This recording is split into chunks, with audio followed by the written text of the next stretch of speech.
Dahil online na tayo, mga kamilenyo.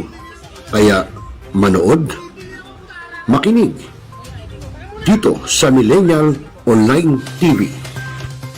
Rider, sumalpok sa Kaya poste ng i-follow, like, subscribe, at i-share na, mga katropa. Mga millennials, marunong na ba kayong magluto ng mga masasarap at swak sa budget na mga pagkain? Abay, wag puro lang kayo aksi at ML at puro pagkakalikot lang ng cellphone. Dapat marunong ka rin sa gawaing bahay at tulungan ang inyong mga mamsi. Kaya tara na, samahan natin ang kusinera ng bagong milenyo, si Ate J. At tuturuan tayong magluto ng mga masasarap na ulam para sa ating mga hapagkainan at swak pa sa budget. Ika nga, a delicious food on a proper price. Tara na, mga katropa!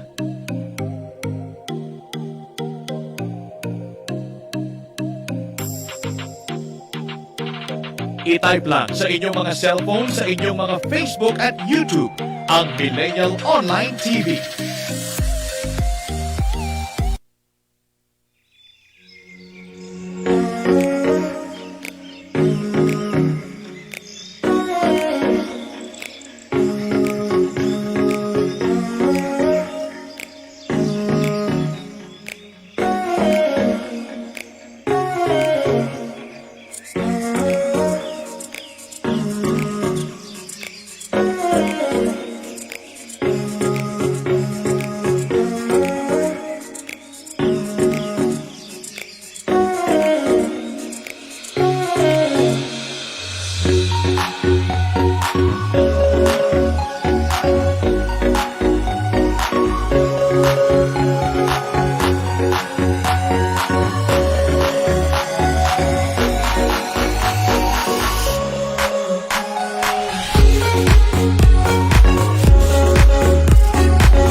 Ikaw ba'y nag-iisa?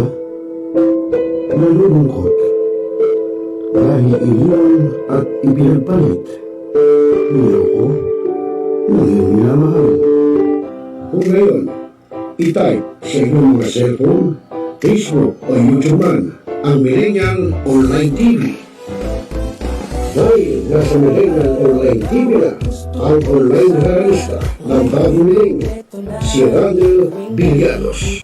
Sana'y di magmahil ang dati ng araw ang tipong bata sa piling ni nanay. Nais kong mauli ang awit ninang mahal. You are the one who makes me happy when everything else turns to gray. Walk on through the rain. Walk on.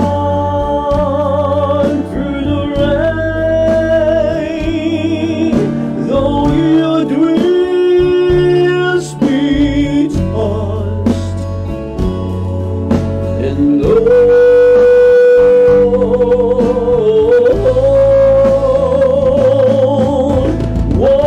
on, walk on, with hope in your heart. At haharanahin kayo ni Randall ng iba't ibang awitin para maibsan ang inyong inip at kalungkutan kahit nasaan man kayo. Hanggang sa tumanda. Come on.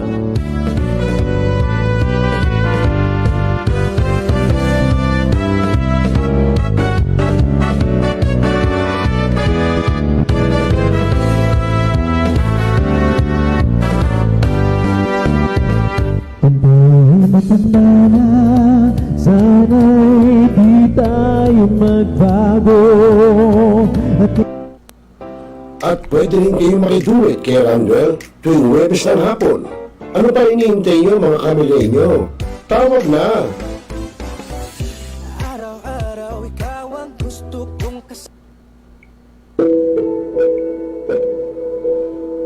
Ikaw ba'y nag-iisa? Nalulungkot? Dahil iniwan at ipinagpalit? Niloko? Naging minamahal? Kung ngayon, i-type sa inyong mga cellphone, Facebook o YouTube man ang Millennial Online TV. Dahil nasa Millennial Online TV na ang online haralista ng bagong milenyo, si Radio Villanos. Sana'y di magmaliw ang dati kong araw nang di pang bata sa piling ni nanay. Nais kong mauli ang awit ninang mahal. You are the one who makes me happy when everything else turns to gray. Walk on through the rain. Walk on through the rain. Though your dreams be tossed and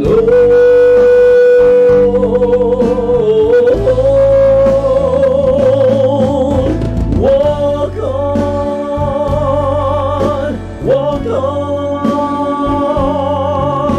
with hope in your heart. At haharanahin kayo ni Randall ng iba't ibang awitin para maibsan ang inyong inip at kalungkutan kahit nasaan man kayo. Hanggang sa tumanda. Come on.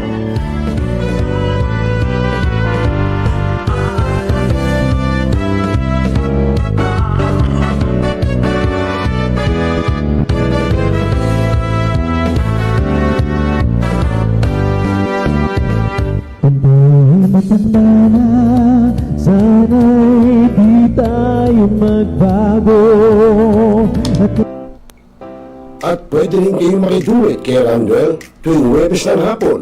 Ano pa hinihintay nyo mga kamilenyo? Tawag na! araw-araw ikaw ang gusto kong Ikaw ba'y nag-iisa? Nalulungkot? Dahil iniwan at ipinagpalit? Niloko? Naging minamahal? Kung ngayon, i-type sa inyong mga cellphone, Facebook o YouTube man ang Millennial Online TV. Dahil nasa Millennial Online TV na ang online haralista ng bagong milenyo, si Radio Villanos. Now, we are Talakayin, biggest destruction of dangerous drugs Rebisahin, opinyon, malawakin, aksyonan. Kasama si Rocel Lopez, ang inyong katropa sa pagbabalita. Dito lang sa Millennial Online TV. Tutok na mga katropa! Responsable ka bang gun owner? At mahaba ba ang iyong pasensya? At hindi ba initin ang iyong ulo? Alam mo rin ba ang batas hinggil sa pag-iingat ng baril o firearms? Kung hindi, A responsible gun owner? Are you a responsible gun owner? Are you a responsible gun owner? Are you a responsible gun owner? Are you a responsible gun owner? Are you a responsible gun owner? The PNP Civil Security Group would like to advise all firearms holders to renew their license to own and possess firearms and firearms registration within 6 months before its expiry date.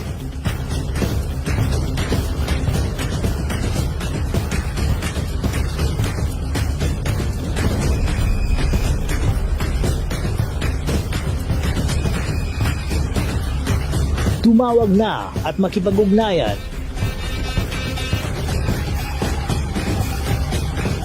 Be a responsible gun owner. One Gun Pilipinas ang sagot mga katropa at kaganos. Tayo ituturo sa inyo ng One Gun Pilipinas o OGP ang lahat ng legal na paraan at proseso upang ikaw ay maging isang responsableng gun owners.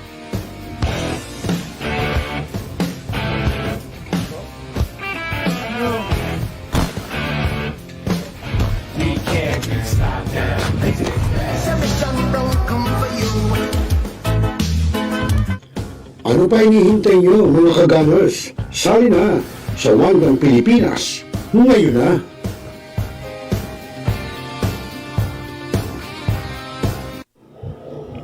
Responsable ka bang gun owner? At mahaba ba ang iyong pasensya? At hindi ba initin ang iyong ulo? Alam mo rin ba ang batas hinggil sa pag-iingat ng baril o firearms? Kung hindi, A responsible gun owner? Are you a responsible gun owner? Are you a responsible gun owner? Are you a responsible gun owner? Are you a responsible gun owner? Are you a responsible gun owner? The PNP Civil Security Group would like to advise all firearms holders to renew their license to own and possess firearms and firearms registration within 6 months before its expiry date.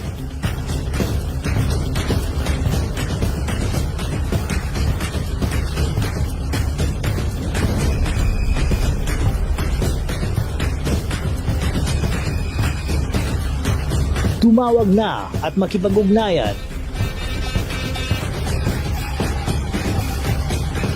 Be a responsible gun owner. One Gun Pilipinas ang sagot mga katropa at kaganos. Tayo ituturo sa inyo ng One Gun Pilipinas o OGP ang lahat ng legal na paraan at proseso upang ikaw ay maging isang responsableng gun owners.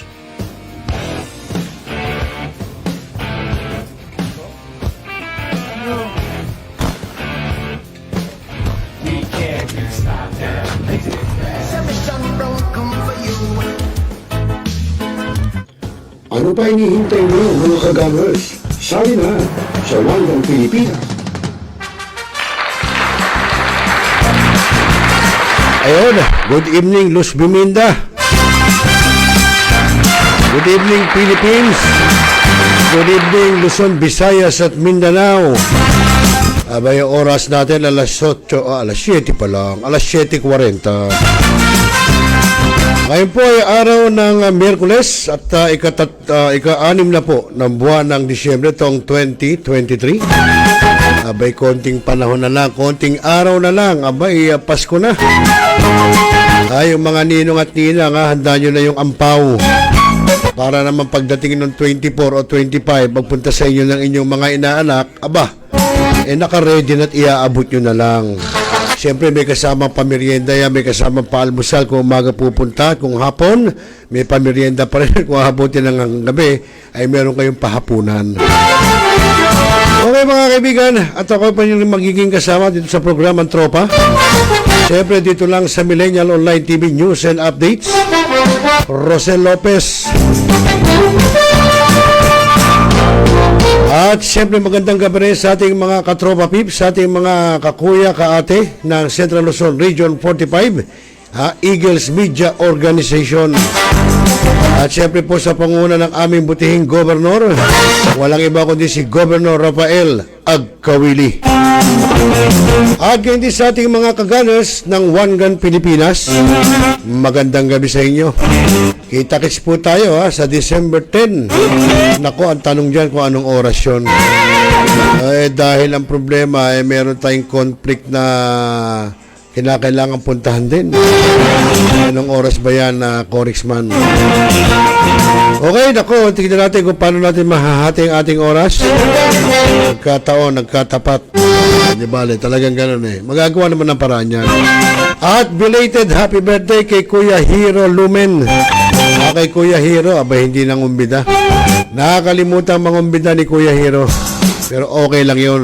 Importante, happy na birthday pa, di ba? Palakpakan nga natin si Kuya Hero. At sabi pa ni Dante Talavera, mabuhay ang One Gun Pilipinas. Sabi, mabuhay talaga. At siyempre magandang gabi rin sa ating katropa, yung aking cameraman sa TV5.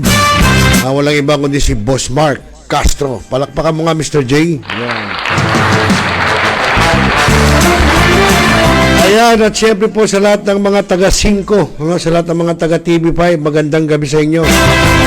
Ang aking dating mother company. Siyempre yung ating mga nakasama dyan, na mga reporter, sina Kuyang Benji Durango, si J.D. Castro na sumalangit nawa. Ayan, sina Hannibal Talete, Mon Gualvez, at sino pa ba ang mga reporter na kasama? Maricel Halili. Ayan, yung magagaling na reporter niya ng TV5. Tsaka sino ba sa Senate? Boss Mark Castro. Yung reporter natin sa Senate, nakalimutan ko na pangalan. Oo, nakalimutan ko pangalan ng aming reporter sa Senate. Si Mayan. Yun, Mayan Los Baños. Yung aming ng reporter po ng Senado.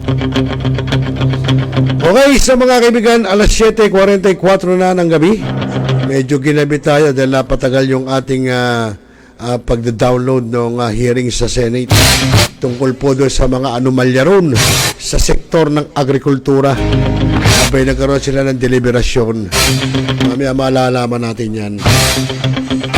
At ganyan din, sabi ni Kuya Hero, ito si Kuya Hero, nakakalimutan ako imbitahin ng kanyang birthday. Di ba? Busy. Ganun talaga pagka mga birthday boy. Makakalimutan mangumbida, siyempre. Siyempre, sa daming bisita, sa dami ng iniintindi, makakalimutan yan. Una, shoutout na kita, Kuya Hero, Belated happy birthday kay ating Kuya Hero Lumen. Yan. Ayan, sabi niya shoutout. May na-shoutout na kita, Kuya Hero At siyempre po sa lahat na nakasubaybay dito sa programang Tropa. Nandito lang sa Millennial Online TV News and Updates. Magandang gabi sa inyo. May maganda pa kayo sa gabi. At yung ating mga katropa pips, buhat po sa bayan-bayanan dyan sa Malabon City, sa Caloocan City, sa Tugatog Malabon. Yan ating mga katropa dyan. Magandang gabi sa inyo. At mamaya siyempre alamin din natin sa DOST PagAsa ang lagay ng ating panahon sa pag-uulat ng ating katropang weather specialist. Walang iba kundi si katropang Alzar D. Aurelio. Maya-maya lang yan. Mamalay natin kung may bagyo, may LPA. Pero sana, nung nakakaraan, wala naman daw hong LPA at namumuong bagyo. No? Nalamataan ang DOST PagAsa. Malalaman natin mamaya sa pag-uulat ng ating katropang si Alzar D. Aurelio. Maya-maya lang po yan. Talaga hong ganon, no? Siyempre sana wag nga. Dahil siyempre, kawawa naman yung mga chikiting natin na mamamasko tapos biglang uulan. Ako, kawawa. Malungkot yung mga yan, sigurado. Okay, mga kaganers, malapit na, 4 days to go na lang. Abay, makikita-kits na. Magkano usap tayo, Congressman? medyo tingnan natin, nagkataon lang naman. Sabi ni Dante Talavera, magandang gabi raw at sa Millennial Online TV, News and Update. Sabi, maganda ka pa sa gabi, Kuya Dante ng One Gun Pilipinas. Si Kuya Dante Talavera. Saan ka man chapter ng OGP, Kuya Dante? At magandang gabi rin kay Ma'am Marini Lagura ng Malamon Community Organization. At gayon din ng ating katropang LMT, si Miss Jackie Lagpao Adahar. Aba, get well soon. Medyo kanina ho naisugod po daw sa ospital itong si Miss Jackie Adahar dahil tumaas daw po, nako, ang blood sugar. Chocolate pa more! Leche plan pa more at cake pa more. Joke lang. Talagang dapat to pag tayong mga, huwag natin, sabihin natin umiidad na. Iwasan nun natin yung medyo matatamis, yung mga bawal, yung alam nating inaakalang bawal. Ako, kahit naman ako hindi ko rin inaakala. Tira pa rin ako ng tira. Ayun, nadali. Talagang ganoon. Sabi nga, masarap kapag bawal. Tingnan mo si Boss Mark Castro. Okay na, uod siya ngayon. Kasi ang kinakain ngayon ni Boss Mark Castro, laigo. Puro gulay na lang. Naghahanap pa. Hindi raw siya nabigyan ng chocolate. Talagang tataas talaga sugar pagka gano'n. Leche plan pa more. Candy pa more. 3-in-1 coffee pa more. Yan ang mga Okay, nako mga kaibigan, yung mga nagkakaedad na dyan, medyo kainin na natin yung mga healthy foods, mga veggies at mga fruits. Iwas-iwas na, pero pwede naman kumain, nga lang, wag naman dadalasan. Kaya kailangan lang yung mga healthy foods. Kasi kapag hindi ho tayo kakain ng mga healthy foods, maaga tayong gagarahe. Hindi tayo makaka-boundary, Ganun yan. Kaya kailangan ngayon pa, dapat to, pa lang yan mga age of 40s, dapat medyo naglalaylo na doon sa mga alam natin bawal. Para naman, siyempre, sabi nga, nagsisimula yung mga pag edad, bisa nga, 40s pa lang, meron nang nararamdaman tayong sakit What for pa, yung 50s. Talagang ganon, alam nyo nga naman, pagka masarap, bawal, masarap. Okay mga kaibigan, menos 10 na lamang bago sumapit ang ikawalo ng gabi. Kaya wag na nating patagalin, alamin na natin kaagad sa DOST PagAsa ang lagay ng ating panahon sa pag-uulat ng ating katropang si Alzar D. Aurelio. Narito po.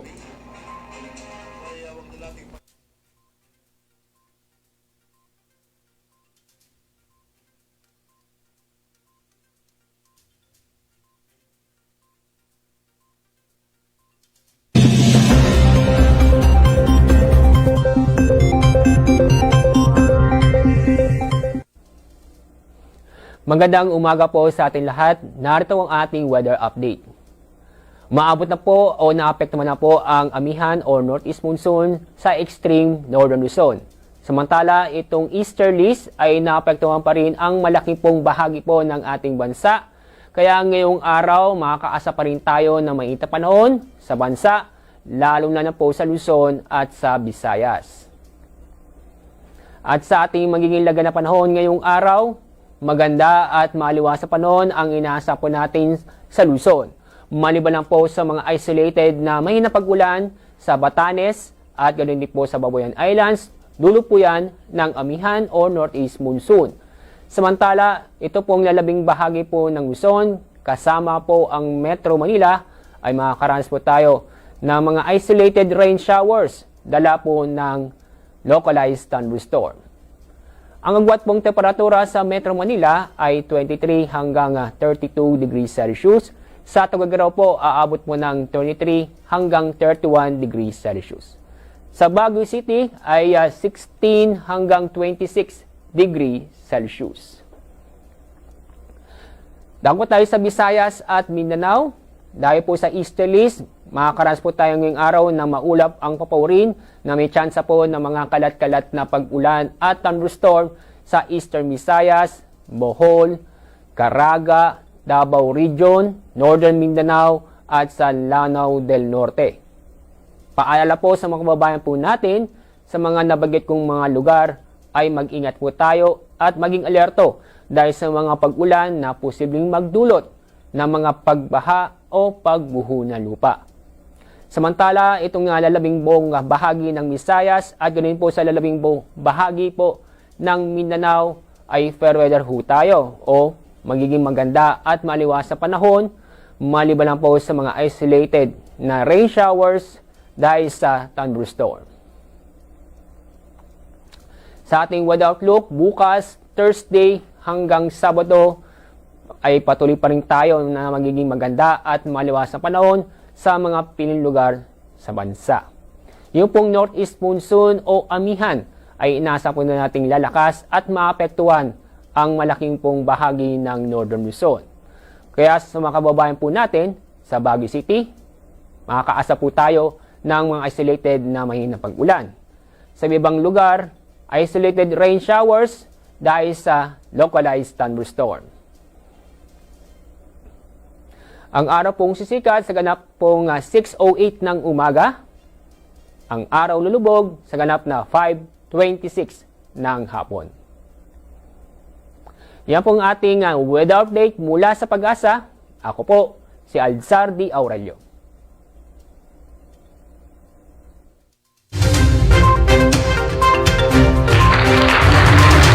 Okay. Maraming salamat sa iyo, katropang Alzardi Aurelio. At nagatid sa atin niya sa oras na alas 7:53 po ng gabi. Oras sa buong kapuluan. Ayan. Kita nyo naman, maaliwalas. So, maganda yung ganoon. Mahirap yung darating ang Pasko, sasalubong ang bagong taon, abay, uulanin tayo. Mahirap yun. Mahirap yun, lalo na sa ating mga katropa, na kababayan natin na mga nasa mababang lugar. Nako, tsaka yung mga manging isda. May kawawa naman. Kaya bagyo, ano ka muna sa ibang bansa ka muna pumunta. Doon ka muna mamasyal. Doon ka muna mamasko.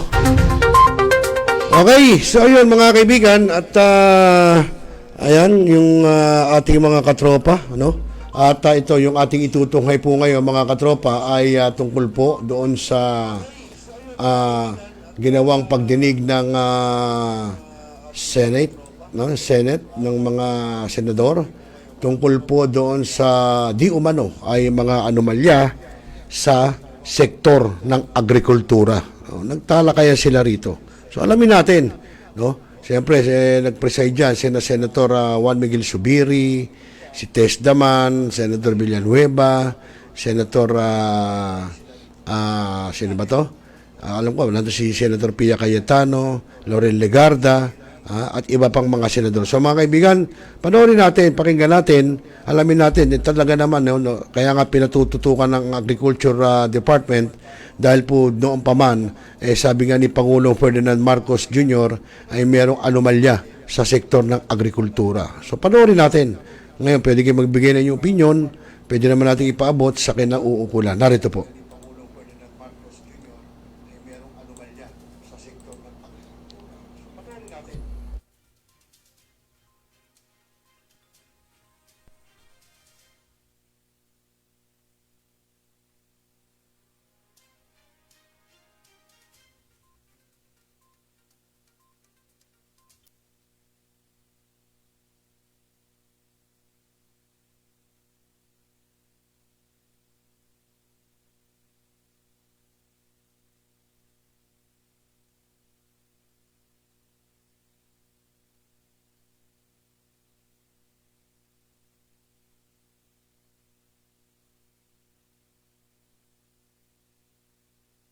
Session, all rise for the arrival of the Honorable Senate President and the Senators of the Republic.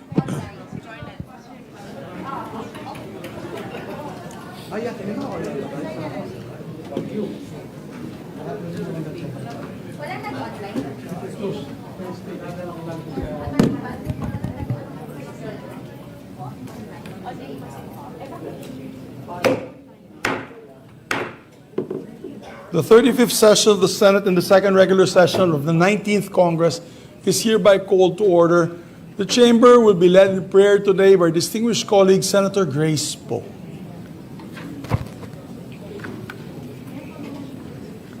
Sa ngalan ng Ama, ng Anak, ng Espiritu Santo. Amen. Panginoong lumikha, balutin mo ng inyong proteksyon ng aming bansa. Protektahan mo ang kaligtasan at katahimikan ng aming mga mamamayan. Panagutin mo ang may gawa ng pagsabog sa Marawi na pumatay at sumindak sa aming mga kababayan. Palubagin mo po ang loob ng mga pamilyang naulila. Protektahan mo ang aming mga kababayan at ang kanilang ari-arian laban sa sakuna gaya ng lindol at pagbaha. Gabayan mo kami para makagawa ng mga polisiya at programang hindi lamang nakapagbibigay ng ginhawa sa mga nasalanta, kundi nakapag-iiwas sa trahedya sa pamamagitan ng paghahanda. Protektahan mo ang aming bansa sa mga nais pagsamantalahan ang aming teritoryo at likas yaman. Palakasin mo ang mga nagtatanggol para sa aming kapayapaan at kasarinlan. Ngayong panahon ng Kapaskuhan, dalangin namin, Panginoon, protektahan mo ang kapanatagan ng loob ng aming mga kababayan.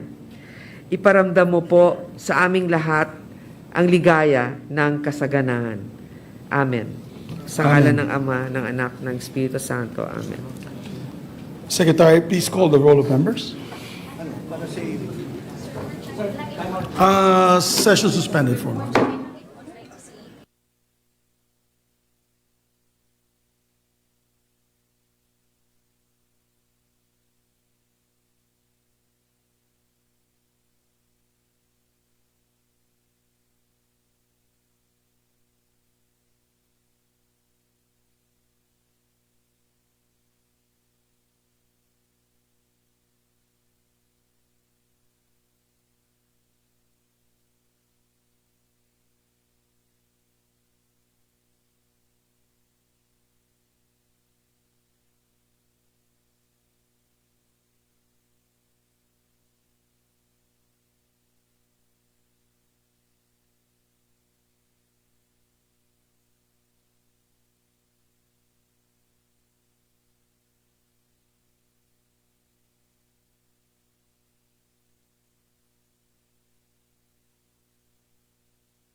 Please proceed, Secretary.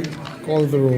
Roll call of members. The Honorable Senator Angara, Senator Binay, Senator Cayetano Alan, Senator Cayetano P.A., Senator De La Rosa, Senator Ejercito, Senator Escudero, Senator Estrada, Senator Gatchalian, Senator Go, Senator Ontiveros, Senator Lapid, Senator Legarda, Senator Marcos, Senator Padilla, Senator Pimentel, Senator Poe, Senator Revilla, Senator Tolentino, Senator Tulfo, Senator Villanueva, Senator Villar Cynthia, Present. Senator Villar Present. Mark, the Senate President. With 20 senators physically present and 1 senator virtually present for a total of 21 senators, the chair declares the presence of a quorum. Majority Leader. Thank you very much, Mr. President. Mr. President, Senator Pia Cayetano is seeking the floor. Yes, our distinguished colleague, Senator Pierre. We see Senator Chis Escudero make the 22 senators present, Your Honor. So please correct the records. It's 22 senators present. Senator Cayetano is recognized. Mr. President, just a short manifestation to commend our colleague, Senator J.V. Ejercito, for finishing an audacious, bold, unplanned bike ride.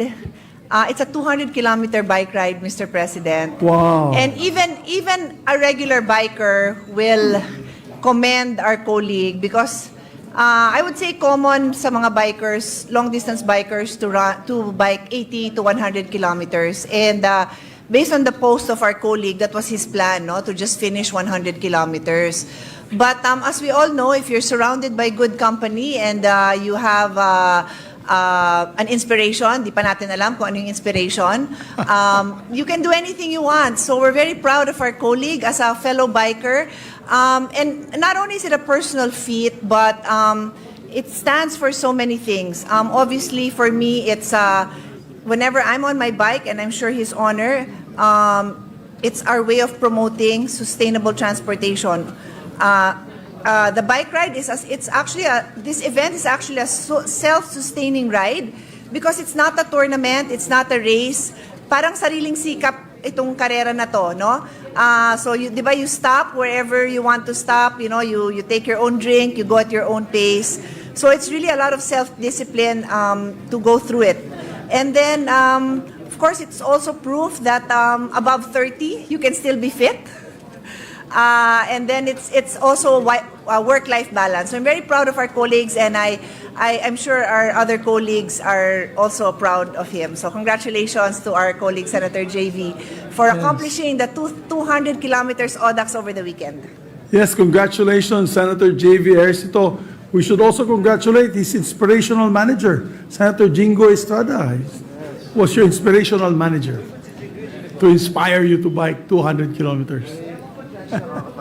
Congratulations, Senator JV. We also would like to place on record our sincerest congratulations to our dear colleague, our seatmate, Senator Ejercito. Mr. President, we'd also like to acknowledge some guests from the gallery.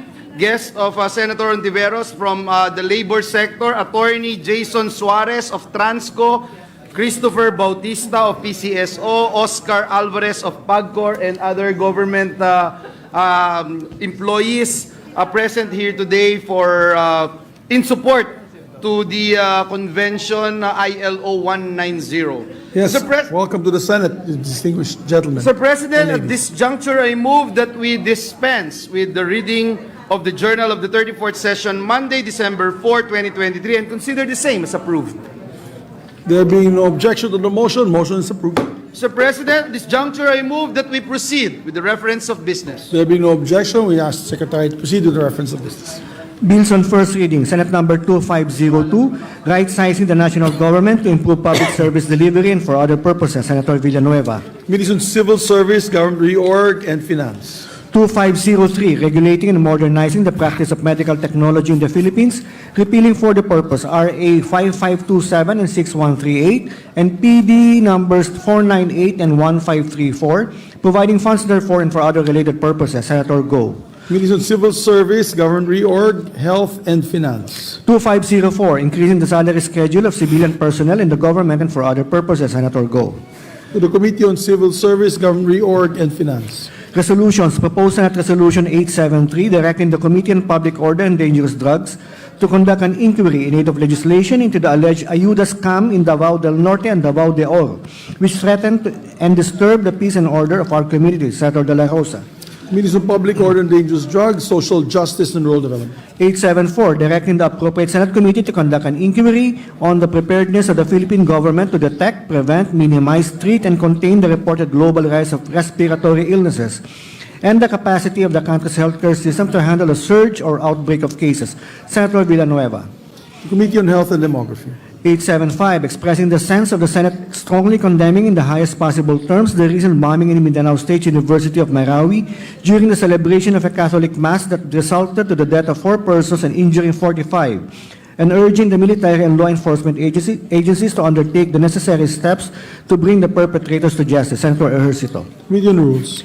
876, strongly condemning the senseless and heinous bombing at the Dimapur Gymnasium of the Mindanao State University in Marawi City, and urging the Philippine National Police, Armed Forces of the Philippines, and other law enforcement authorities to undertake necessary steps in ensuring the safety of the citizens and mitigate further similar attacks, with the end view of attaining overall peace and justice for all victims. Senator Gatchalian. To the Committee on Rules. Committee reports. Committee Report 174 by the Committee on Foreign Relations on proposed Senate Resolution 877. Resolution concurring in the ratification of International Labour Organization Convention number 190, or the Convention concerning the elimination of violence and harassment in the world of work, ILO C-190, recommending its approval without amendment, sponsor Senator Marcos. To the calendar for ordinary business. 175, jointly by the Committees on Labor, Employment and Human Resources Development and Public Information and Mass Media, on Senate number 2505 with Senators Padilla, Lapid, and Estrada as authors, entitled An Act Protecting the Welfare of Workers in the Movie and Television Industry, recommending its approval in substitution of Senate numbers 450, 460, and 1889, taking into consideration House number 1270. Sponsor, Senator Estrada. To the calendar for ordinary business. Majority Leader. There's an additional reference of business. We may proceed. Yes, Mr. President. Yeah, okay. I just have no copy. Can I have a copy, please? Additional reference of business, message from the House of Representatives, letter from the House informing the Senate that on 22 November 2023, it passed the following House bills in which it requests the concurrence of the Senate. House number 9153, an act mandating all correctional, custodial, and detention facilities to implement a contraband detection and control system and providing penalties for possessing, introducing, or aiding and abetting the entry of contraband inside such facilities. To the Committees on Justice and Human Rights. House number 9293, establishing the Philippine Atomic Energy Regulatory Authority and providing for a comprehensive legal framework for nuclear safety, security, and safeguards in the peaceful utilization of nuclear energy in the Philippines and appropriating funds therefore. Committees on Science and Technology, Energy, Waste and Means and Finance. 9320, establishing a reform in the regulation of collective bargaining agreement, amending for the purpose PD 442 as amended, otherwise known as the Labor Code of the Philippines. To the Committee on Labor and Employment. 9314, converting the Bao Community College in the Municipality of Bao, Province of Camarines Sur into a state college, appropriating funds therefore. 9315, converting the J.H. Cerilla State College, located in Mati, San Miguel, Zamboanga del Sur, into a state university, appropriating funds therefore. 9316, converting San Pedro Technological Institute, San Pedro, Laguna, as a state college and appropriating funds therefore. 9317, converting the Cotabato Foundation College of Science and Technology in Aracan, Cotabato, into a state university, appropriating funds therefore. 9318, converting Makilala Institute of Science and Technology, Makilala, Cotabato, into a state college, appropriating funds therefore. 9319, renaming the Nueva Ecija University of Science and Technology as Nueva Ecija State University, expanding its mandate and curricular offerings, strengthening its governing board, and appropriating funds therefore. 9332, converting the Zamboanga del Sur School of Arts and Trades located in Kawit, Pagadian City, Zamboanga del Sur, into a state college, appropriating funds therefore. 9334, converting the Sulu State College in Jolo, Province of Sulu, into a state university, appropriating funds therefore. Further Committees on Higher Technical Vocational Education, Waste and Means and Finance. 9421, declaring the Municipality of Capalonga, Province of Camarines Norte, a tourism development area. To the Committee on Tourism, Environment and Finance. House number 9439, declaring the Shrine of the Battle of Cacarong de Sili in Barangay Real de Cacarong, Municipality of Pandi, Province of Bulacan, a tourism site. Referred to the Committee on Tourism and Finance. Majority Leader. Thank you, Mr. President.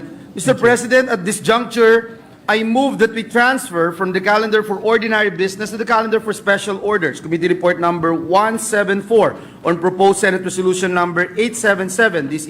This pertains to the ratification of International Labour Organization Convention number 190. I so move, Mr. President. There be no objection to the motion. Motion is approved. Mr. President, I move that we consider proposed Senate Resolution number 877 under Committee Report number 174 and ask the Secretary to read the title of the measure.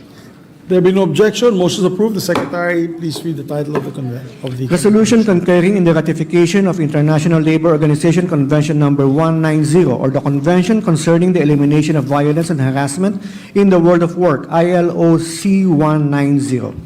Thank you very much, Mr. President. To sponsor the measure, may we recognize Senator Amy Marcos, Chairperson of the Committee on Foreign Relations, to deliver the sponsorship speech. Our distinguished colleague, the Chairperson of the Committee on Foreign Relations, no other than Senator Amy Marcos, is recognized. Thank you very much, mahal na Pangulo, mga kasamahan sa Senado. Nung bata po ako sa aming bayan ng Batak, Ilocos Norte, lagi akong nakikinig sa mga matatandang nagbibidahan ng mga lolo nila. Si Don Belong at si Apo Aglipay, kung bakit raw binuo yung Union Obrera Democratica. Paano napatayo ang simbahan ng Iglesia Independiente sa tapat ng bahay namin.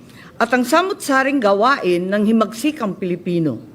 Ang mga revolusyonaryong sina Gregorio Aglipay pala at si Isabelo de los Reyes ang tinutukoy nila. Ngunit di ko maintindihan kung bakit mula sa panunulat, lumaban pa sila sa mga praile, sa mga Amerikano, naglunsad ng kilusang manggagawa at itinatag ang Iglesyang Pilipino. Mga bagay na sa isipan ko ay di naman magkakaugnay. Ang tanging paliwanag ng mga lola ay walang maaapi kung walang nagpapaapi. Upang kailanman wala nang manggagawang Pilipinong magpapaapi, ibinibigay ko para sa inyong pasya, mga kapwa kong mambabatas, ang ratifikasyon ng ILO Convention 190. And today I submit Committee Report 174 sponsoring Senate Resolution number 877 entitled Resolution Concurring in the Ratification of International Labor Organization Convention number 190 or the Convention Concerning the Elimination of Violence and Harassment in the World of Work. Violence and harassment at work is one of the most widespread and pervasive human rights violations in the world. It threatens equal opportunity, destroys human dignity, and finally degrades the entire society in which such violence against workers persists. ILO Convention number 190 and the accompanying Recommendation 206 is the first treaty to recognize the fundamental right of everyone to a world of work free from violence, free from harassment.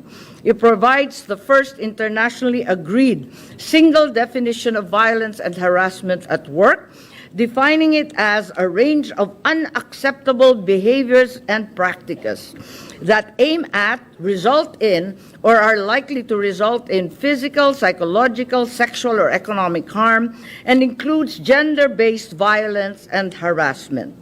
Nasasaklaw sa kahulugang ito ang anumang pang-aabusong pisikal, verbal, sexual, pambubuli, pananakot, at iba pang uri ng karahasan at panghaharang. Ito na po ang iba't ibang uri ng pang-aapi na sinalarawan ni Dong Belong de los Reyes noong inilunsad niya ang kilusang manggagawa sa Pilipinas noong 1902 upang ipaglaban ang karapatan ng bawat Pilipino anumang sulok ng mundo, anuman trabaho ang ginagampanan. For the convention protects the entire world of work, covering not only places where workers perform work-related activities, whether in the immediate physical workplace or even during work-related trips or trainings or events. Employer-provided accommodation during virtual work and when commuting to and fro work. Dagdag pa, ang proteksyon ng konbensyon ay para sa lahat ng nagtatrabaho, regular man o contractual, nasa publiko man o nasa pribadong sektor. Kasama din dito ang mga intern, volunteer, mga baguhan, mga nagsasanay pa lamang at kahit ang mga aplikante sa trabaho. Binibigyan pansin din ng konbensyon ang epekto sa trabaho ng karahasan sa tahanan at kinikilala nito ang mga kababaihan ang palaging naapektuhan ng karahasan batay sa kasarian. Ang konbensyon ay makakatulong din sa ating mga OFW na kadalasan ay limitado ang kaalaman kung paano nila papanagutin ang mga nang-aapi sa kanila sa trabaho at natatakot na baka sila ay mapag-initan kapag sila ay nagsumbong. Under Recommendation number 206, Member states are urged to implement and monitor workplace policies which specify the rights and responsibilities of the workers and their employers, contains information on complaint and investigation procedures, and includes measures to protect complainants, victims, and witnesses against retaliation. Naniniwala naman akong buong puso ninyong tatanggapin ang aming pasya na wakasan na ang karahasan at pagliligalig sa trabaho. Ngunit bukod sa ratifikasyon ng ILO 190, mahalagang sakupin din natin ang pagpapasa ng mga kaukulang batas at karampatang budget. Let us conduct a comprehensive review of our existing labor and anti-discrimination laws, immediately addressing the glaring gaps in our regulatory framework. With your support, we can quickly enact the enabling measures necessary to extend labor law protection to new hires, job order and contract of service personnel, interns, and workers in our enormous informal economy. Let us finally uncover the invisible workers of the Philippine economy, creating for the first time a directory of informal workers in order to recognize and provide them with the self-same rights as formal workers. And at last, let us aspire for the effective and thorough enforcement of labor laws. We must expand our meager labor inspectorate system, safeguarding inspectors from suit. We must institutionalize effective grievance and redress mechanisms to put an end to violence and harassment without endangering the safety of the workers themselves. We must also revisit existing sanctions to ensure that they truly deter violations and adequately punish violators. Last but certainly not least, in this budget season, let us endeavor full compliance to these our new obligations by providing financing for the hiring of more labor inspectors, additional training for them, the creation of specialized police units, 24-hour hotlines, crisis centers, including shelters, the provision of medical care, treatment, and psychological support, among other measures. Hindi madaling gawin ang lahat ng mga ito, ngunit mauuwi sa wala ang pagsali natin sa ILO Convention 190 kung hindi natin pagsikapan ng buong puso at lubusan. Sa mga panahong ito, madalas na umaalingaw-ngaw sa aking isipan ang mga kwento ng matatanda doon sa Ilocos, na sa wakas lumiliwanag na rin sa akin kung bakit nakilahok sina Dong Belong de los Reyes at si Apo Aglipay sa iba't ibang kilusan ng ating revolusyon, waring magkatunggali at di man lamang magkaugnay, pagkat malawak at malalim ang kanilang pag-unawa sa himagsikang Pilipino, na walang tunay na kapayapaan sa ating bayan habang may nang-aapi ng manggagawa at ng kapwa. Na walang makatotohanang kalayaan hanggat hindi natin na ipagtatanggol ang bawat Pilipinong inaapi, trabahador man o mamamayan, sa sariling bansa man o sa malalayong lugar. Na walang lugar, sa lupa man o sa langit, ang karahasan at pang-aapi ng kapwa, at tungkulin ng bawat isa sa atin na ipaglaban ang ating karapatan sa pinagtatrabahuan man at sa buong lipunan. Baguhin na natin itong kinagisnang sumpa at sa ngalan at alaala ng mga revolusyonaryong nauna sa atin, ipasa na po natin ang ILO Convention 190. And thus, I now ask for the concurrence of this collegial body in ratifying ILO Convention number 190, the convention concerning the elimination of violence and harassment in the world of work, so that we may take this first and crucial step towards a world of work free from violence, free from harassment. Maraming salamat, Ginoong Pangulo at mga kasamahan sa Senado, kasihan nawa tayo ng Diyos. Maraming salamat sa ating mahal na sponsor. Thank you very much. Mr. President, may I be recognized to Yes, our deliver my distinguished co-sponsor? Majority Floor Leader, former Chairman of the Committee on Labor, Mr. President. Thank Senator Joel Villanueva. Thank you very much, Mr. President. Mr. President, distinguished colleagues, it is an honor to be given the privilege to stand before you today and co-sponsor a cause close to my heart, Senate Resolution number 877 under Committee Report number 174, entitled Resolution Concurring in the Ratification of International Labor Organization Convention number 190, or the Convention Concerning the Elimination of Violence and Harassment in the World of Work ILOC 190. We thank our dear colleague, Senator Amy Marcos, the chairperson of the Senate Committee on Foreign Relations, for acting swiftly on this very, very important piece of legislation. Ginoong Pangulo, noong nakaraang nag-hearing po kami dito, ang ating chairperson, and proud na proud akong i-report sa inyong lahat, hindi pa nararatify ito, may 10 steps ahead na po siya sa mga dapat gawin at lalo na doon po sa mga na-evaluate natin na mga tinatawag na analysis gaps, Mr. President. Mr. President, ILO Convention 190 is significant to us for a number of reasons. But please allow this representation to give the top 3 reasons in numbers. 65,136 in Riyadh, 43,225 in Kuwait, 29,049 in Malaysia. These are the recorded labor and welfare cases from January to July last year.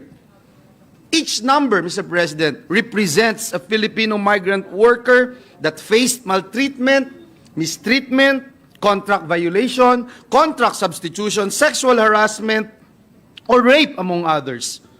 We have already emphasized these figures during the hearing last week, Mr. President, but it is worth reiterating them before this August chamber to remind ourselves the impact of ILO 190 to our overseas Filipino workers. Mr. President, globally, violence and harassment has been an endemic and persistent concern. In fact, based on the World Risk Poll 2021 by Lloyd's Register Foundation, one in 5 workers, 22% of women, 18% of men have reported that they experience some sort or form of violence and harassment at work in their lifetime. Worse, Mr. President, still, foreign-born women experience violence and harassment in the workplace more than their native-born counterparts, which is 30.2% versus 21.5%. Mr. President, in the Philippines, 60% of our workers have experienced violence and harassment in the workplace. Of the women who were harassed, 13% were sexually harassed, 9% were psychologically and physically harassed, and 12% experienced all forms of harassment. The Philippine Business Coalition for Women Empowerment also reported that 1 in 7 women experience sexual harassment in the workplace at least once every single week. Mr. President, the nature of violence and harassment in the world of work is multifaceted. And ILOC 190 not only recognizes this reality, but also highlights the importance of prevention, protection, and redressal mechanisms. That is why we filed Senate Resolution number 456 early this year, urging the Executive Department to immediately ratify ILOC 190. Thus, we are very glad that President Bongbong Marcos acted immediately, Mr. President, and endorsed ILOC 190 for immediate concurrence of the Senate. Indeed, the Senate concurrence to the ratification of this convention shows our commitment to address the comments of the 2023 report of the ILO Committee of Experts on the application of conventions and recommendations regarding the numerous allegations of murders of trade unionists and anti-union violence in the Philippines and the lack of investigation into these incidents. Mr. President, as we express our full support to ILOC 190 today, we recognize that there is also urgent need to align our domestic laws to our commitments under this convention. Hindi ko na po iisa-isahin yung binanggit kanina ng ating chairperson, Senator Amy Marcos. Indeed, Mr. President, harmonizing our local legislation with our obligations under ILOC 190 is a step towards realizing the world we envision. A world where everyone can contribute and thrive without the fear of violence or harassment. A world where dignity reigns supreme. Let us be reminded that concurring in the ratification of this milestone treaty is not just a legal obligation, but a moral imperative to ensure that no worker faces violence or harassment while simply trying to earn a livelihood. Maraming salamat, Ginoong Pangulo, and may God bless us all. At this Maraming juncture, salamat, Mr. President, Senator Pia Cayetano would also like to co-sponsor the measure, and then Senator Risa Ontiveros and our Senate President Pro Tem, Senator Lauren Legarda. Senator P.A. Cayetano is recognized. Thank you, Mr. President. Mr. President, I join our colleagues in manifesting about the importance of this measure. We are urged today to ratify ILO Convention number 190, or the Convention concerning the elimination of violence and harassment in the world of work. Mr. President, outside is a experiential exhibit that my office did in coordination with the United Nations office, various offices of the United Nations. And if you take the time to listen, because there's actually a audio where you actually listen and hear the voice of different women and what they went through, I think 2 of the 5 are women who have experienced violence in the workplace. And so this ratification truly will allow us to cover the second, and I'm not saying it's second in hierarchy, but the top 2, I would say the top 2 areas where women experience violence. One is in the home, and the other one would be in the workplace. Although this convention covers all genders, we must recognize that women are usually and predominantly the victims of violence, Mr. President. And by ratifying this treaty, we strengthen the many laws that we already have. For the record, the laws that we have passed that are already intended to protect women from violence are the Magna Carta of Women, the National Consciousness Day for the Elimination of VAUSI, the Special Protections Against Online Sexual Abuse and Exploitation of Children Law, Raising the Age of Statutory Rape, Anti-Photo and Video Voyeurism Act, the Expanded Anti-Trafficking in Persons Act, the Anti-Mail Order Spouses Act, Anti-Age Discrimination in Employment Act, and the Responsible Parenthood and Reproductive Health Law. This ratification, Mr. President, will serve as a catalyst for more changes to address this problem that still persists.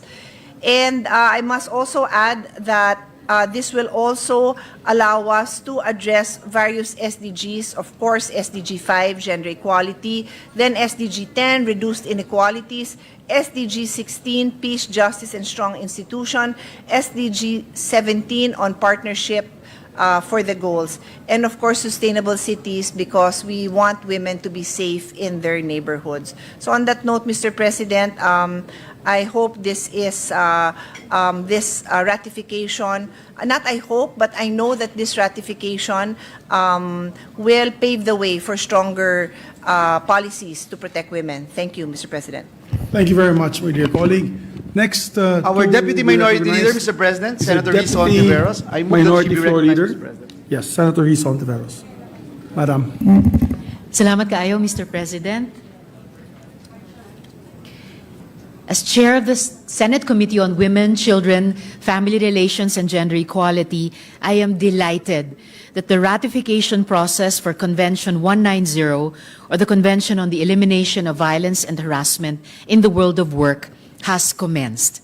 This is an achievement and another milestone to celebrate. Concurring with ILO Convention 190 will propel women's empowerment, enhance labor productivity, and foster peaceful industrial relations. It will also support the Philippine government's effort to implement the recommendations of the ILO high-level tripartite mission to address violations of labor rights and freedom of association. Ultimately, it will help us meet our target to achieve Sustainable Development Goals 3 and 5 and others, advancing full and productive employment, decent work opportunities, improved public services, and socio-economic development, among others. Violence has no place in our society, especially in our workplaces. Karapatan ng bawat isa na maging ligtas saan man siya naroon, kasama na ang kanyang pinagtatrabahuan. Hindi dapat mamili ang isang manggagawa sa karahasan o sa pangangalam ng tiyan. As author and sponsor of relevant bills and laws that are very important parts of the successful implementation of the Convention 190, such as the Safe Spaces Act, which protects women in all spheres of our life, including the workplace, the Anti-Endo Bill for our workers, the Protektadong Online Workers, Entrepreneurs, Riders at Raketera or POWER Bill, the Magna Carta of Workers in the Informal Economy or MACWI, the Magna Carta of Seafarers na malapit ng maging batas, at iba pa. I would now like to co-sponsor Committee Report number 174 for the concurrence and ratification of ILO Convention 190. Nagpapasalamat ako, agyamanak, sa aking kabaro at kapwa senador, Chair Amy Marcos, for leading this ratification and concurrence of the Senate. Napakahusay at talagang kakampi natin si Chair Amy para ito ay tuluyan ng maging ganap. Let us work together to achieve the elimination of violence and harassment in the world of work. Muli, ako po'y masayang-masaya kasama ng milyong-milyong mga manggagawa sa private and public sector, informal sector, healthcare workers, overseas Filipino workers, at kanilang mga mahal sa buhay. Mabuhay tayong lahat, mabuhay ang kababaihan, mabuhay ang mga manggagawa at ang buong sambayanang Pilipino. Daghang salamat, Mr. President. Daghang salamat po, ma'am. Mr. President, I move that we recognize our Senate President Pro Tem, Senator Lauren Legarda. Our Senate President Pro Tem, no other than Senator Lauren Legarda, is recognized. Thank you, Mr. President. With the permission of the Chairman of the Foreign Relations Committee, I would like to co-sponsor the measure and congratulate as well the concurrence of our esteemed colleagues. I rise before this esteemed chamber to express my support for the concurrence of the International Labour Organization, ILO Convention number 190. I advocate for the endorsement of this significant international treaty as it holds unparalleled importance in advancing the protection of workers against violence and harassment in the workplace, inclusive of gender-based discrimination. ILO 190 marks a pivotal milestone as the first international instrument to explicitly recognize the fundamental right of every individual to be free from violence and harassment in the world of work. This landmark convention extends its protective mantle to all workers, irrespective of their employment status, thereby infusing the sphere of labor with comprehensive safeguards against gender-based violence and discrimination. By stipulating the implementation of awareness-raising initiatives aimed at combating violence and harassment, C-190 endeavors to foster work environments that are founded upon the principles of dignity and respect, thus ensuring the fundamental rights and well-being of the global workforce. Furthermore, Mr. President, in parallel with the significance of ILO 190, I emphasize the complementarity and the relevance of ILO Convention 189, which this representation sponsored way back in the 15th Congress in our pursuit of labor equality and justice.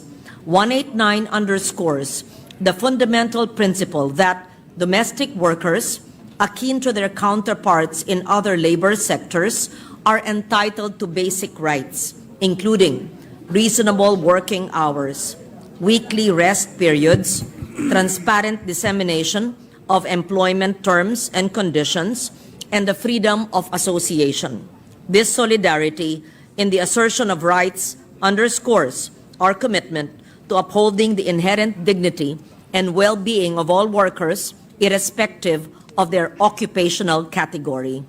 So let us collectively affirm our commitment to championing the rights of our workers by endorsing this landmark international treaty, thereby reinforcing our dedication to creating a world of work that is free from violence, harassment, and discrimination. In doing so, we ensure that every worker is accorded the respect, protection, and dignity they rightfully deserve. Thank you, Mr. President, and congratulations once again to Senator Marcos for having sponsored this very important treaty. Thank you. Thank you very much. Mr. President, the Senate Committee on Labor Chairperson Senator Jinggoy Estrada would also like to co-sponsor the measure. I move that he be recognized, Mr. President. Our distinguished colleague, Senator Jinggoy Estrada, is recognized, Chairman of the Committee on Labor. Thank you, Mr. President. Mr. President, distinguished colleagues, I rise today to manifest my full support for the concurrence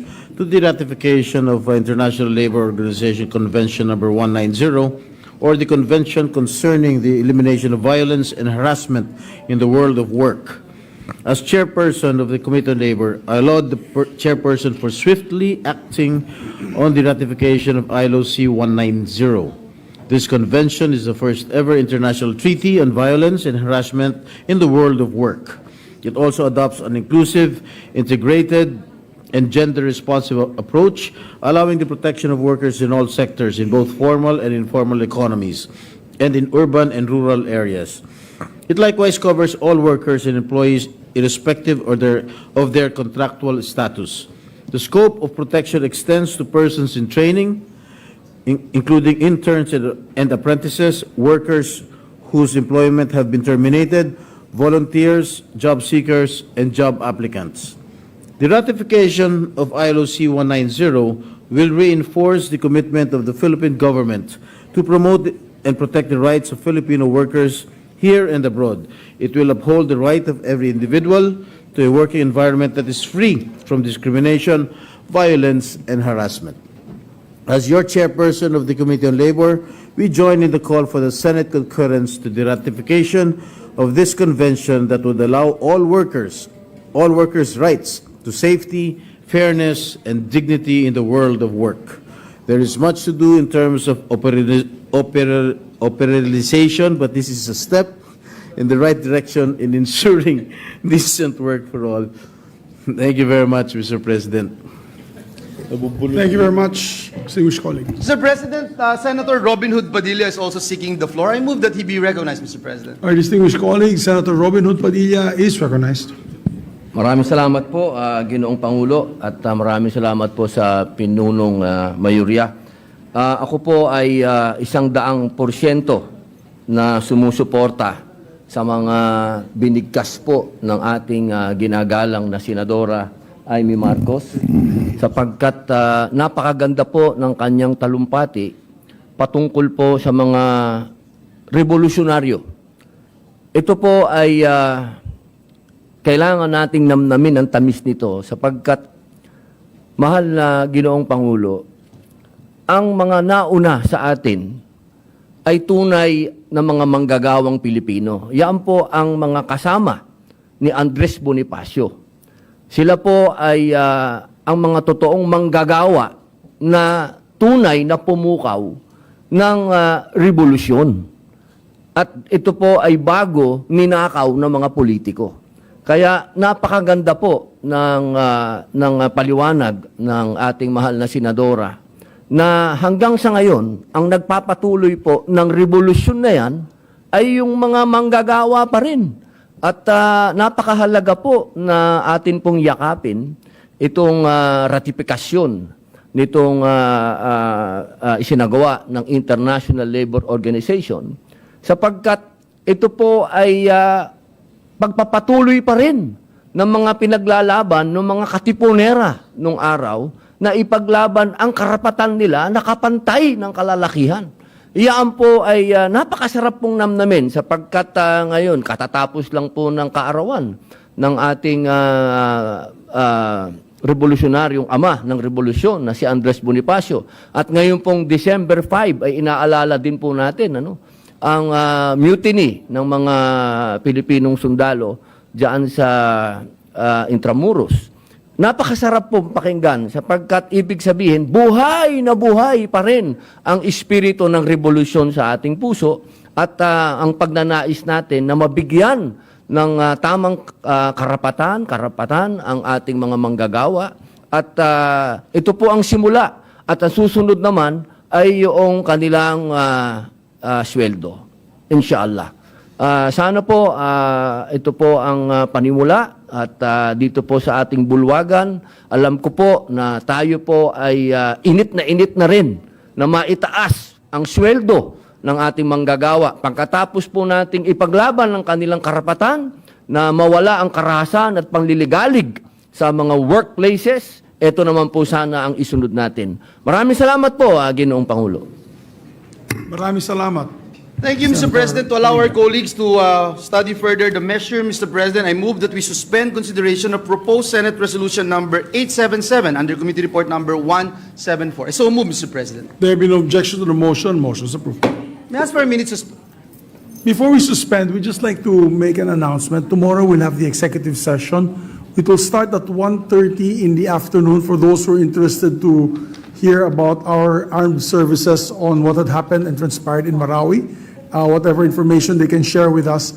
It will be in the conference room. May I ask for a minute suspension, Mr. President? Yes, session suspended.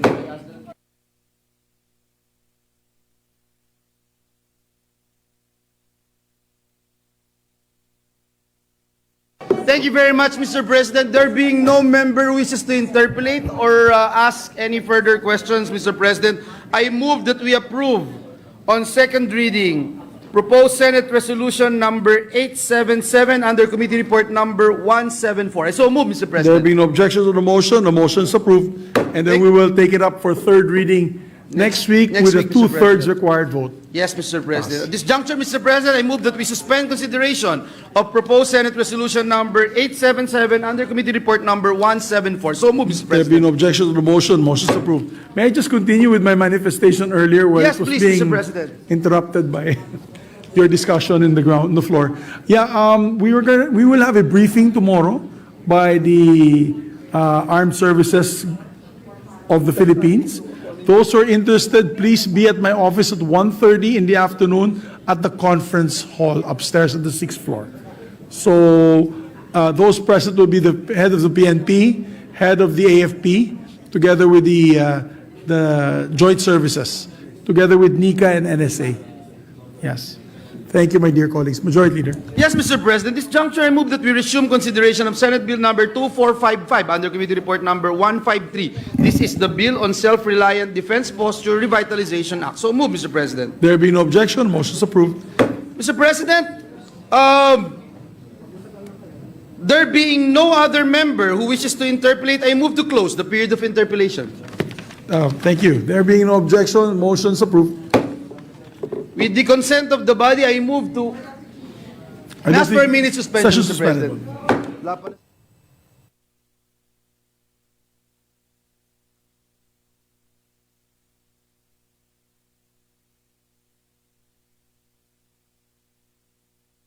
President, I move that we suspend consideration of Senate Bill number 2455 under Committee Report number 153. So move, Mr. Thank you very President. much. Yes, because we're not ready yet with amendments. By tomorrow, we'll be ready. Thank you very much, I Majority. feel, Mr. President, this is an Thank you. important piece of legislation, Thank Mr. you very President, much. to It help will create thousands of jobs, tens of thousands of help jobs. our economy. There Thank be you, no Mr. objection to the President. motion is approved. Mr. President, this juncture, I move that we resume consideration of Senate Bill number 2432. This is the Bill on Anti-Agricultural Economic Sabotage Act. So move, Mr. President. There be no objection, motion is approved. Mr. President, the parliamentary status of the measure is that we are now in the period of individual amendments.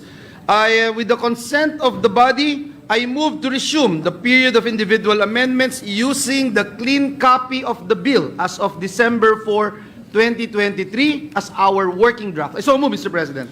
There being no objection, motion is approved.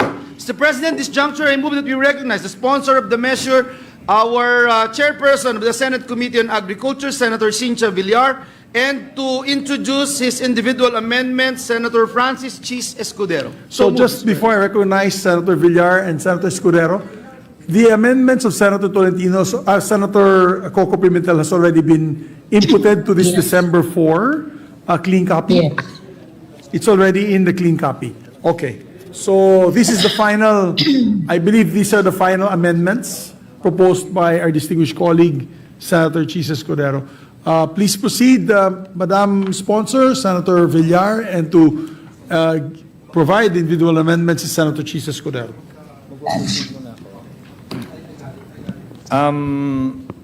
Thank you, Mr. President.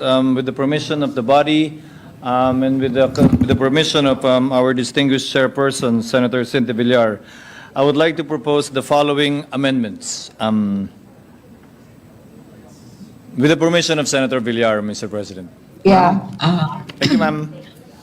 Yes. If I may begin, ma'am. On page 5, line 28, I believe we furnished in advance a copy to the staff of Senator Villar and Senator Villar as well. On page 5, line 28, after the word rice and a comma, insert the phrase except palay. I so move, Mr.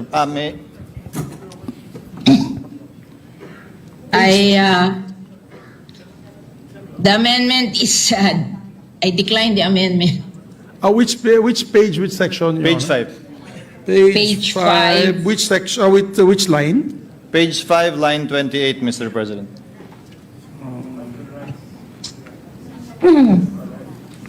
I decline the amendment, but because palay is understood to be included. It's the raw form of rice. May I request for a minute suspension? Session suspended for a minute. Mr. President, at this juncture, I move that we suspend consideration of Senate Bill number 2432. I so move, Mr. President. There being no objection, motion is approved. Thank you very much, Mr. President. Mr. President, I move that we transfer from the calendar for ordinary business to the calendar for special orders. Committee report number 170. This pertains to the report on the inquiry into the severe battery and maltreatment by employers of Ms. L.V. Vergara. I so move, Mr. President. There being no objection, motion is approved. Mr. President, I move that we consider committee report number 170. There being no objection, motion is approved, and we ask Secretary to read the title of the measure. Committee Report 170, Re-Motocopia Inquiry into the Severe Battery and Maltreatment by Employers of Kasambahay Ms. L.V. Vergara resulting to her partial blindness and other injuries. Thank you, Mr. President. To report and sponsor the report, Mr. President, I move that we recognize the chairperson of the Committee on Justice and Human Rights, Senator Francis N. Tolentino. I so move, Mr. President. Our distinguished colleague, Senator Francis Tolentino, is recognized. Thank you, Mr. President. Mr. President, dear colleagues, your Committee on Justice and Human Rights has the honor to report in relation to the motu proprio hearings of the committee has the honor to report on the alleged battery and maltreatment of Ms. L.V. Vergara, Selvira L.V. Vergara, to advocate for the protection and empowerment of a crucial yet often overlooked segment of our society, our kasambahays, the household workers who tirelessly contribute to the fabric of our homes and communities, and to carry out the most basic menial tasks of a household, and propose the findings and recommendations thereof. It must be recalled, Mr. President, that the Philippines has become the second country to ratify the International Labor Organization ILO Convention 189 on decent work for domestic workers. The said rights in the convention include 1. Reasonable working hours. 2. Weekly rest of at least 24 consecutive hours. 3. A limit on in-kind payment. 4. Clear information on terms and conditions of employment. 5th, respect for fundamental principles and rights at work, including freedom of association and the right to collective bargaining. Further, the convention also mandates that each member shall take measures to ensure that domestic workers only enjoy effective protection against all forms of abuse, harassment, and violence. Pursuant to the said convention, Congress enacted Republic Act 10361, also known as the Batas Kasambahay or Domestic Workers Act. This law institutes policies for the protection and welfare of our domestic workers, recognizing the need to protect their rights and against abuse, harassment, violence, economic exploitation, and protect them from the performance of work that is hazardous to their physical and mental health. Yet, despite the presence of these laws, our kasambahays still face challenges that threaten their rights and well-being. It is a known fact that some kasambahays are treated poorly. Nariyan ang iba't ibang kwento ng ating mga kasambahay, ang hindi nakakaranas ng day off o bakasyon, hindi pasweldohin o bigyan ng tamang benepisyo at pinakamalala pa ay ang iba't ibang klase ng pang-aabuso ng kanilang mga amo. Bukod po sa mga pilat galing sa mga sugat ng kanilang natamo, mas mabigat din nilang dalhin ang epekto ng mga ito sa kanilang mentalidad. May ilang pang biktima na sadyang di pinalad at binawian ng buhay dahil sa tahasang pang-aabuso ng kanilang mga amo. These nefarious practices by some employers need to be stopped. Hayagan tayong umalma sa pang-aabuso ng mga dayuhang amo sa ating mga kababayan sa ibang bansa. Ngunit mas nakakalungkot na dito mismo sa ating bayan nangyayari ang mga karahasan laban sa ating mga kasambahay na gawa din ng ating mga kababayan. Mr. President, in the course of 4 intensive public hearings conducted by your committee, participated likewise by Senator Jinggoy Estrada, the author of the existing law, we have elaborated on the details of what transpired. Nandiyan po sa video presentation of the details of what transpired during Manang LB's employment with the Ruiz family. Atin pong hinimay ang bawat pangyayari kay Manang LB habang binibigyan pa rin ng sapat at pagkakataong mailahad ng kanilang partido ang kanilang bersyon. Tunay namang nakakalunos ang pinagdaanan ni Manang LB na nais lamang magtrabaho para kumita upang mabuhay ng disente. Nakita natin ang malaking kaibahan ng kanyang estado noon, ito po sa larawan, kumpara ngayon at nang nag-umpisa magtrabaho para sa pamilya Ruiz.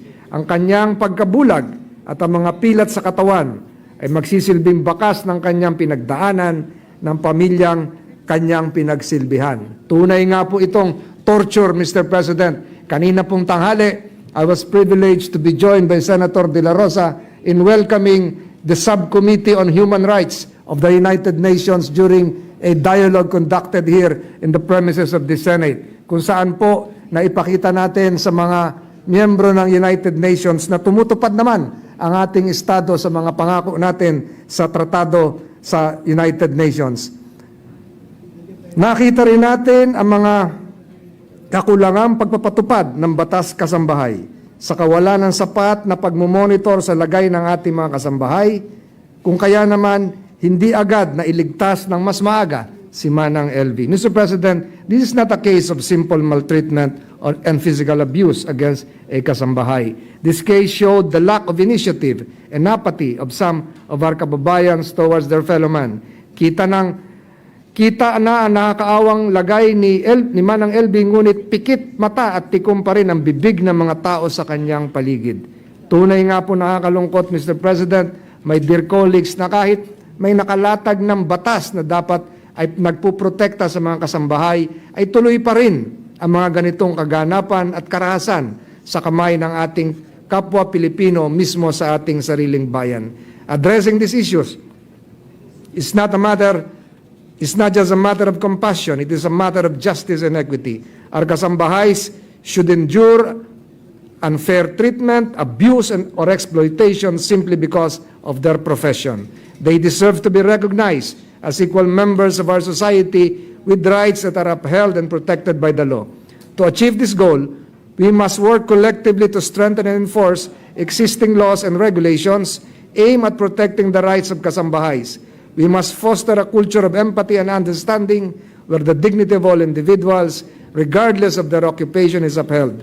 Employers must be encouraged to treat their kasambahays with respect, providing fair wages and decent working conditions. Moreover, education and awareness are paramount We must educate kasambahays about their rights and empower them to speak up against any form of abuse. Equally important, we must raise awareness among employers about the responsibilities and the importance of treating kasambahays fairly and equitably. Mr. President, with the findings established during the hearings, your committee hereby recommends the following. 1. To amend the Batas Kasambahay Law, Republic Act 10361, to reflect the following policies. A. First, to provide for specific criminal liability for abusive employers with corresponding penalties for any death or physical injuries sustained by the kasambahay resulting from or sustained in the course of his or her employment. The current version of Republic Act 10361 does not contain any specific penal provision in case of death and physical injuries of the kasambahay, clearly specifying the criminal liability and penalty of abusive employers for the death or physical injury sustained by any kasambahay will greatly caution employers from committing any kind of abuse against their helpers. Thus, it is proposed to include the following in the provision on the imposition of penal sanctions on erring employers or members of their household, to wit, any employer who shall willfully or negligently violate the provisions of the Batas Kasambahay Law shall suffer a fine of not less than 100,000 pesos but not more than 250,000 pesos without prejudice to the filing of appropriate civil or criminal action. Any employer or any relative or member of the household of the said employer who shall directly or indirectly subject a domestic worker or kasambahay to any form of abuse, physical violence, or harassment shall suffer the following. If no injury was caused or only minor injuries were caused, the penalty of imprisonment ranging from 6 months and 1 year and 1 day to 4 years and 2 months, and a fine of not less than 200,000 pesos but not more than 500,000 pesos. 2. If by reason or on the occasion of such abuse, physical violence or harassment inflicted, the kasambahay shall have become deformed or shall have lost any body part or shall have lost the use thereof, the employer or member of the household responsible for the same shall suffer the penalty of imprisonment ranging from 4 years, 2 months, and 1 day to 8 years, and a fine of not less than 1 million pesos but not more than 2 million pesos shall be imposed. If by reason of or on the occasion of such abuse, physical violence or harassment inflicted, the kasambahay shall become insane, imbecile, impotent, or blind, the employer or member of the household responsible for the same shall suffer the penalty of imprisonment for 8 years and 1 day to 12 years, and a fine of not less than 2 million pesos but not more than 4 million pesos. If by reason of the occasion of said abuse, physical violence or harassment inflicted, the kasambahay died, the penalty of imprisonment of 12 years and 1 day to 20 years, and a fine not lower than 5 million pesos shall be imposed. And any national or local government official or employee who fails to take action on any reported suspected case of abuse on kasambahay shall be held administratively liable and shall suffer a fine of not less than 100,000 pesos but not more than 200,000 pesos, in addition to the penalty of perpetual absolute disqualification from holding any elective or appointed position. Second, to make any local government official or employee whose help has been sought by an abused kasambahay but failed to take action or document the same to be criminally and administratively liable with the corresponding penalty upon finding of substantial evidence of his or her negligence and or omissions. Mr. President, the third recommendation is to establish a kasambahay registry and kasambahay help desk in every barangay hall, municipal or city hall, and in every municipal, city, or regional office of the DSWD and DOLE. The addition of a new article on the registry of kasambahays shall facilitate monitoring of kasambahays in the country. Through the registry, there will be available data on the number of status of kasambahays that can be used in the monitoring and investigation of suspected or reported cases of abuse kasambahays.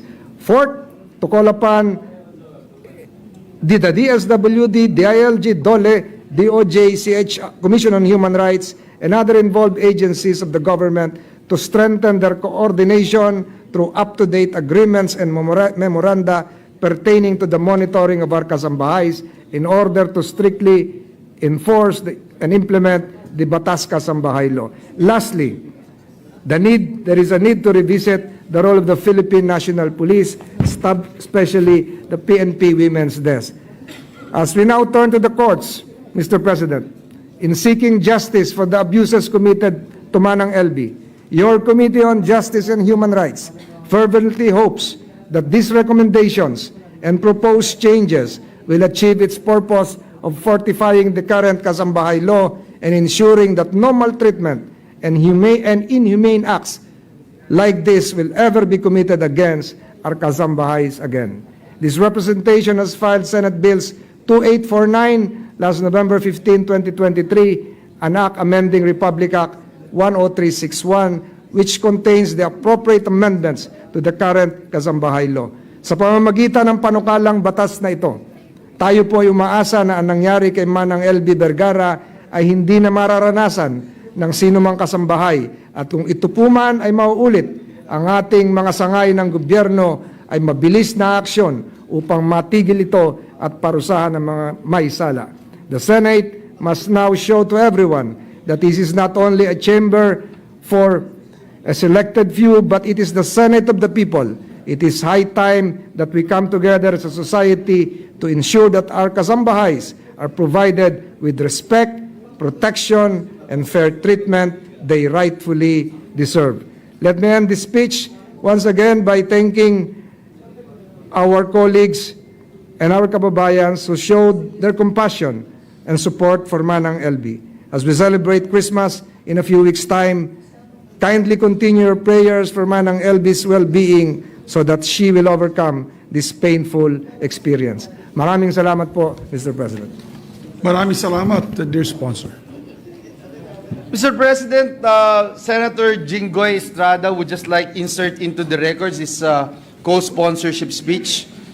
Yes, we take note of the manifestation. Mr. President, this juncture, and to allow our colleagues to study further the committee report, I move that we suspend consideration of committee report number 170. So move, Mr. President. There being no objection, motion is approved. Mr. President, I move that we transfer from the calendar of ordinary business to the calendar for special orders, committee report number 175 on Senate Bill number 2505. This pertains to the Eddie Garcia bill. I so move, Mr. President. There being no objection, motion is approved.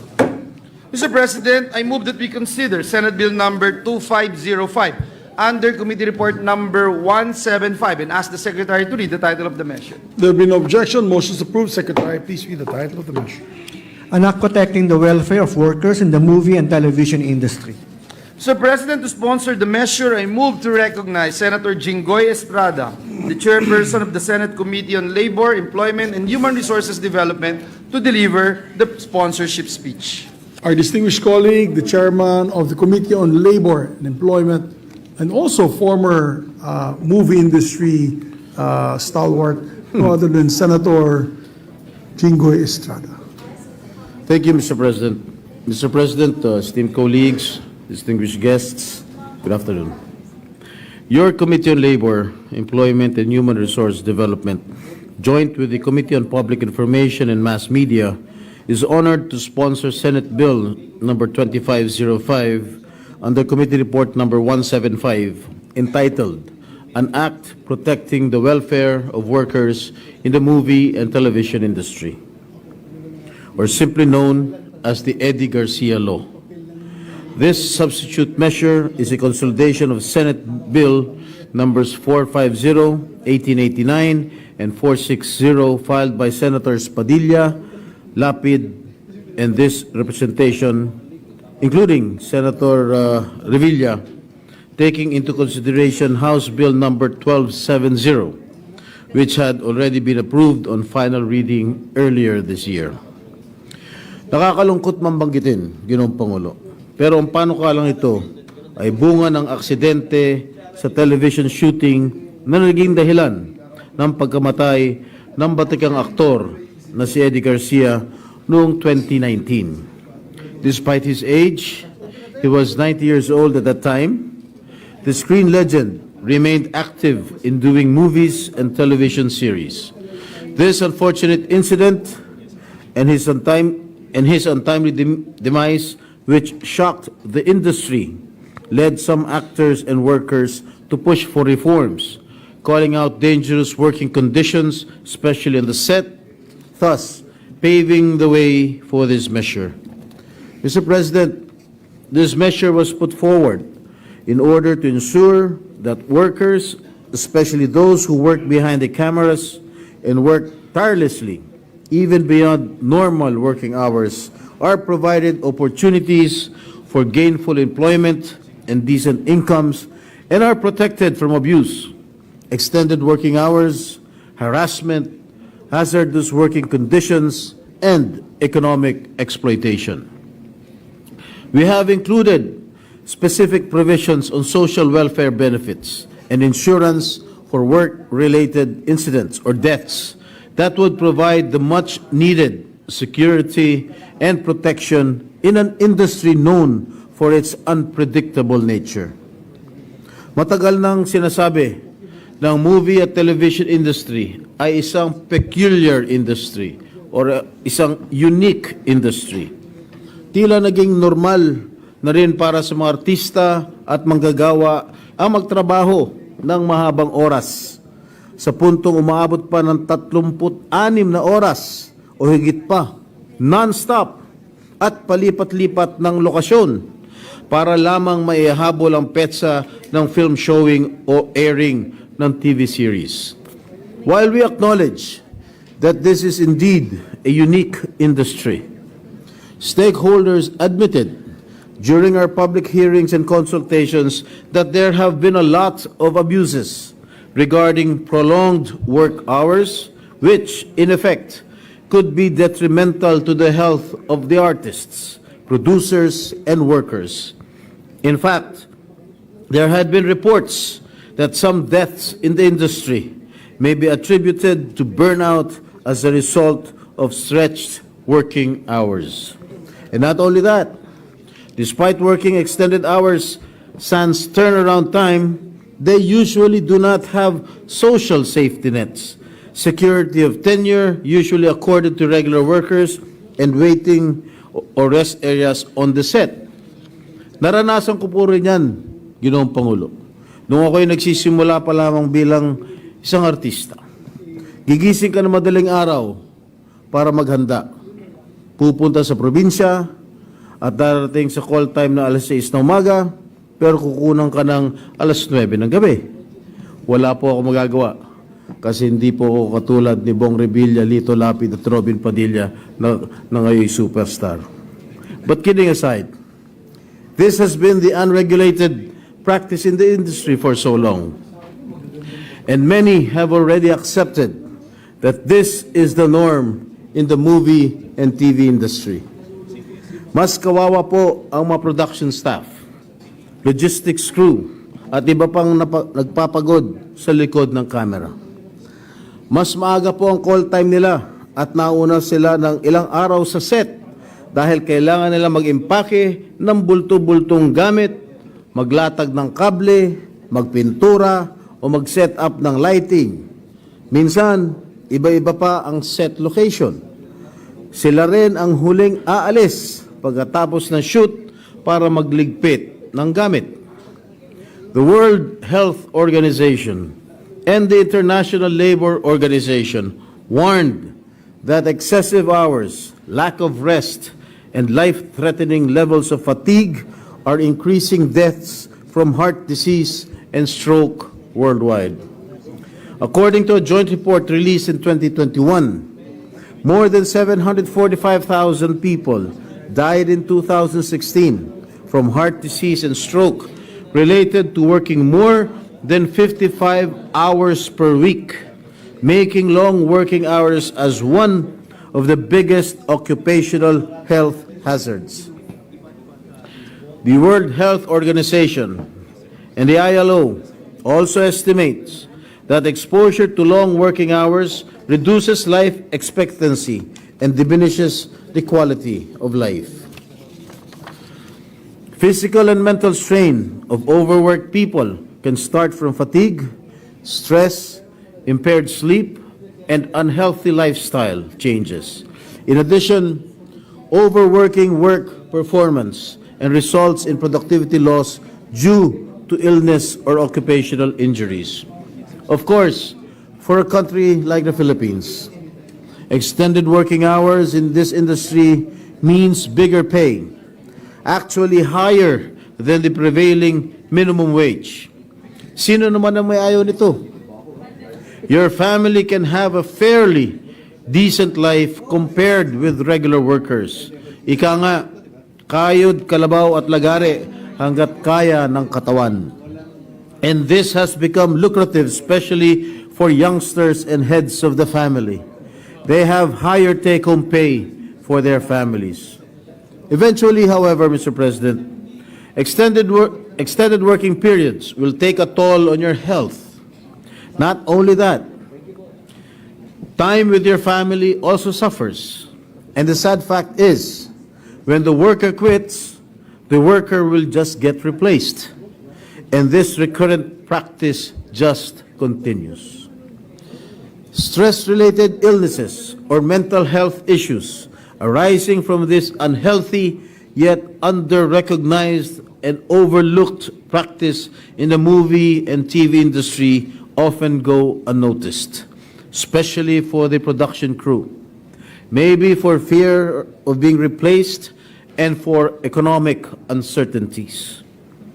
And in order to be consistent with the Philippine Labor Code and international labor standards on working time, this committee deemed it fit to put a premium on the protection and safety of workers in both the film and TV productions.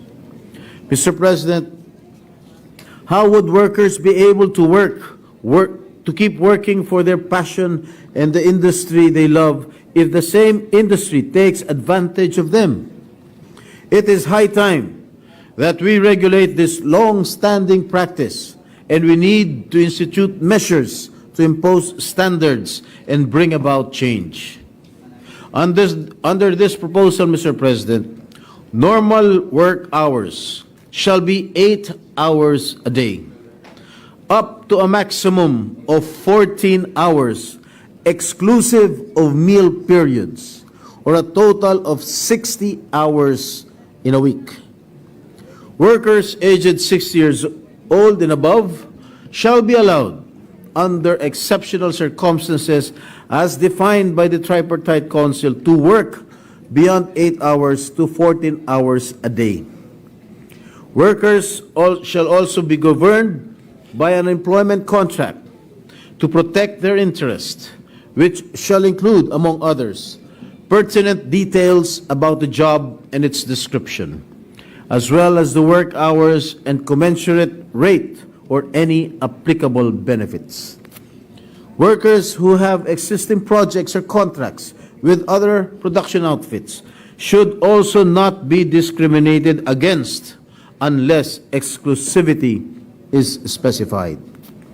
Mr. President, enacting this legislation would ensure that these measures that seek to protect workers in the movie and television industry would be properly implemented and upheld. We cannot allow karoshi, a Japanese term which means death by overwork, to continue in our film and TV industry. Simply, we cannot go on like this. Ginoong Pangulo, alam naman po ng ating mga kababayan na mula ako sa industriya ng pelikulang Pilipino, kagaya ng ilan nating kasamahan dito sa Senado. Napakalaki po ang aking tinatanaw na utang na loob sa industriyang pinanggalingan ko. At ang panukalang ito, ang pagbibigay-pugay ko sa pagsasakripisyo at pagsusumikap ng mga manggagawa sa ating industriya. We really owe the success of every film or TV production to these workers. This is our tribute not just to Manoy, but also to the industry's dedicated workers. Let us immortalize the legacy of Manoy Eddie Garcia through this bill. Hinihikayat ko po ang aking mga kapwa mambabatas na suportahan ang panukalang ito na hindi lamang magbibigay ng proteksyon sa kapakanan ng TV at movie industry workers, kundi pati rin bigyan sila ng respeto at dignidad. The daughter of Mr. Fernando Po Jr., the king of Philippine movies, Senator Grace Po, informed this representation that she wishes to be a co-author of this measure. Thank you, Mr. President, and to my dear colleagues. Thank you very much, my distinguished colleague. Can I also be made a co-author of this measure with your permission, sir? Gladly, Mr. President. Thank you very much. And of course, all the movie actors here in the Senate, Senators Revilla, Lapid, and Padilla, are also made co-sponsors, Mr. President. Thank you very much. Mr. President, next to co-sponsor is the distinguished gentleman from the great province of Cavite, our idol Cap before, now idol Agimat, no other than Senator Ramon Bong Revilla Jr. I move that he be recognized. Our distinguished colleague from the province of Cavite, a superstar in his own right. I've seen a number of his movies. Pati siguro itong Metro Manila Film Festival, may bago siyang pelikula. Walang iba kundi si idol ko, Cap Bong Revilla. Ikaw ang idol ko, Mr. Senate President. Thank you. Thank you, Ginoong Pangulo.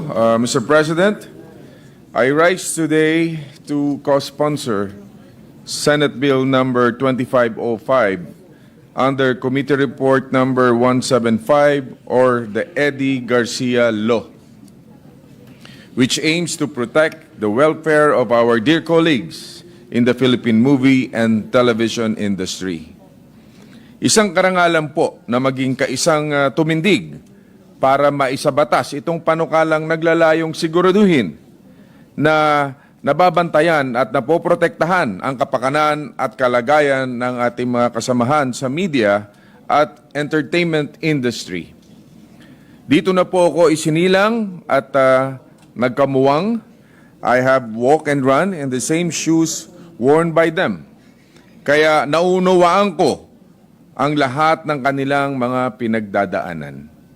Sila po na umaga, hapon, gabi, umaraw man o umulan, may tulog o wala, ay buong dedikasyong inaalay ang kanilang mga sarili upang magampanan ang mabuti ng kanilang mga trabaho. At kagaya po ng iba nating mga magigiting na manggagawa, nararapat lang na mabigyan sila ng kompletong proteksyon at makatarungang benepisyo na dapat lang naman na natatamasa nila batay sa ating labor laws.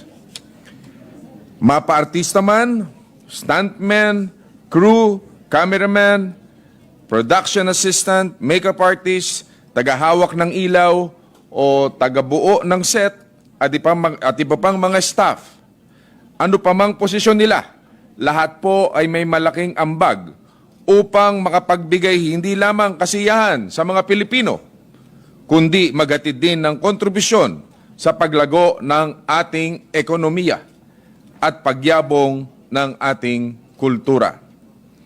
Ang mga istorya na kanilang hinahabi ang siyang lalong nagbibigay kulay sa ating mga buhay at nagpapagaan ng ating mga pinagdadaanan.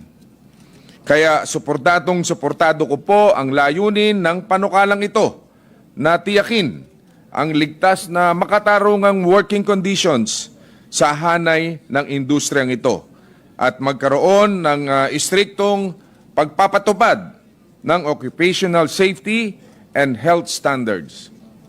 Kaya hinahangaan ko po ang ating chairman ng committee ito na headed by my best friend, Senator Jingo Estrada, sa kanyang panukalang ito. Talagang nakita naman natin ang kanyang sipag para maipasa ang Eddie Garcia Law. At syempre kasama si Senator Padilla at Senator Lapid. Dito po ang aming pinanggalingan Malaki po ang utang na loob namin sa industriyang ito. At habang isinusulong naman natin ito, hangad ko rin pong manawagan to the organizations and agencies primarily concerned with the entertainment industry. There is a battle much bigger than this, much bigger than all of us. Hinaharap na po ito ng Estados Unidos at hindi malayong makarating din to sa ating bansa. Hindi naman po kalaban ng teknolohiya, but we have to be one step ahead, especially regarding artificial intelligence. Ito yung tinatawag na AI. This is my ultimate concern. Habang po tayo nag-uusap tungkol sa mga oras ng trabaho, tagal ang setup, kung kasama ba ang travel time sa hours work, hindi ko po maiwasang isipin na hindi lamang po ito ang huli sa pinakamalaking hamong ating kinaharap o haharapin. The technology that gives us convenience also has a sharp end that could kill the industry if not managed. Ito po sana ang sunod nating tutukan sa ganap na ating budget hearings at personal po nating pinapaalalahanan ang mga ahensya ng tulad ng FDCP na usisain at aralin na ang paksang ito. Alam naman natin kung gaano katalas itong artificial intelligence na kayang gayahin sino man sa atin dito. Kaya we will assure that the welfare of our tireless men and women working in front and behind the cameras are not only valued but also protected. Same thing po para sa ating lahat. I hope my colleagues here in this august chamber will support the passage of this measure, which is not only close to my heart, but will leave a positive imprint and truly make a difference in the history of the Philippine media and entertainment industry. On this note, may I request that this presentation be a co-author of this significant measure with the permission of the chairman, Mr. President. Thank you, Mr. President. Thank you very much, distinguished colleague. Thank you, Mr. President. Mr. President, let me also put on record that the chairperson made a thumbs up, Mr. President, to indicate his willingness that the gentleman from Cavite would be made co-sponsor of the measure. Next to co-sponsor the measure is the gentleman from Cavite, the Honorable Senator Francis Tolentino. I move that he be recognized, Mr. President. The distinguished gentleman from Cavite, also I think a movie producer and director of the MMF, Metro Manila Film Festival, MMF. No, Mr. President, Senator Tolentino is recognized. Thank you, Mr. President. To rectify said statement, I'm not a producer. I encourage the production of local movies, Mr. President. I support the movie industry. In fact, I associate myself with the speech made by dear colleague Senator Jingo Estrada, considering that Eddie Garcia is likewise a good friend of mine. Mr. President, I join our colleagues in supporting this measure because this is crucial, Mr. President, for not just for the movie industry but for the well-being of actors, for their personal and professional success, the quality of their work, and the overall health of the entertainment industry. Kailangan po natin ito kasi malaki po ang tulong nito sa ating kabataang Pilipino. Mr. President, the Eddie Garcia bill is important for 4 reasons. 1, performance quality. An actor's mental and physical well-being directly influences their performance. Emotional and psychological health can impact an actor's ability to convey emotions authentically and effectively. Kaya po tama lamang na merong tamang oras na sila ay magtatrabaho. Longevity and career. Maintaining well-being contributes to sustained success in the acting profession. Physical and mental health can impact an actor's energy, resilience, and ability to handle the demands of the entertainment industry.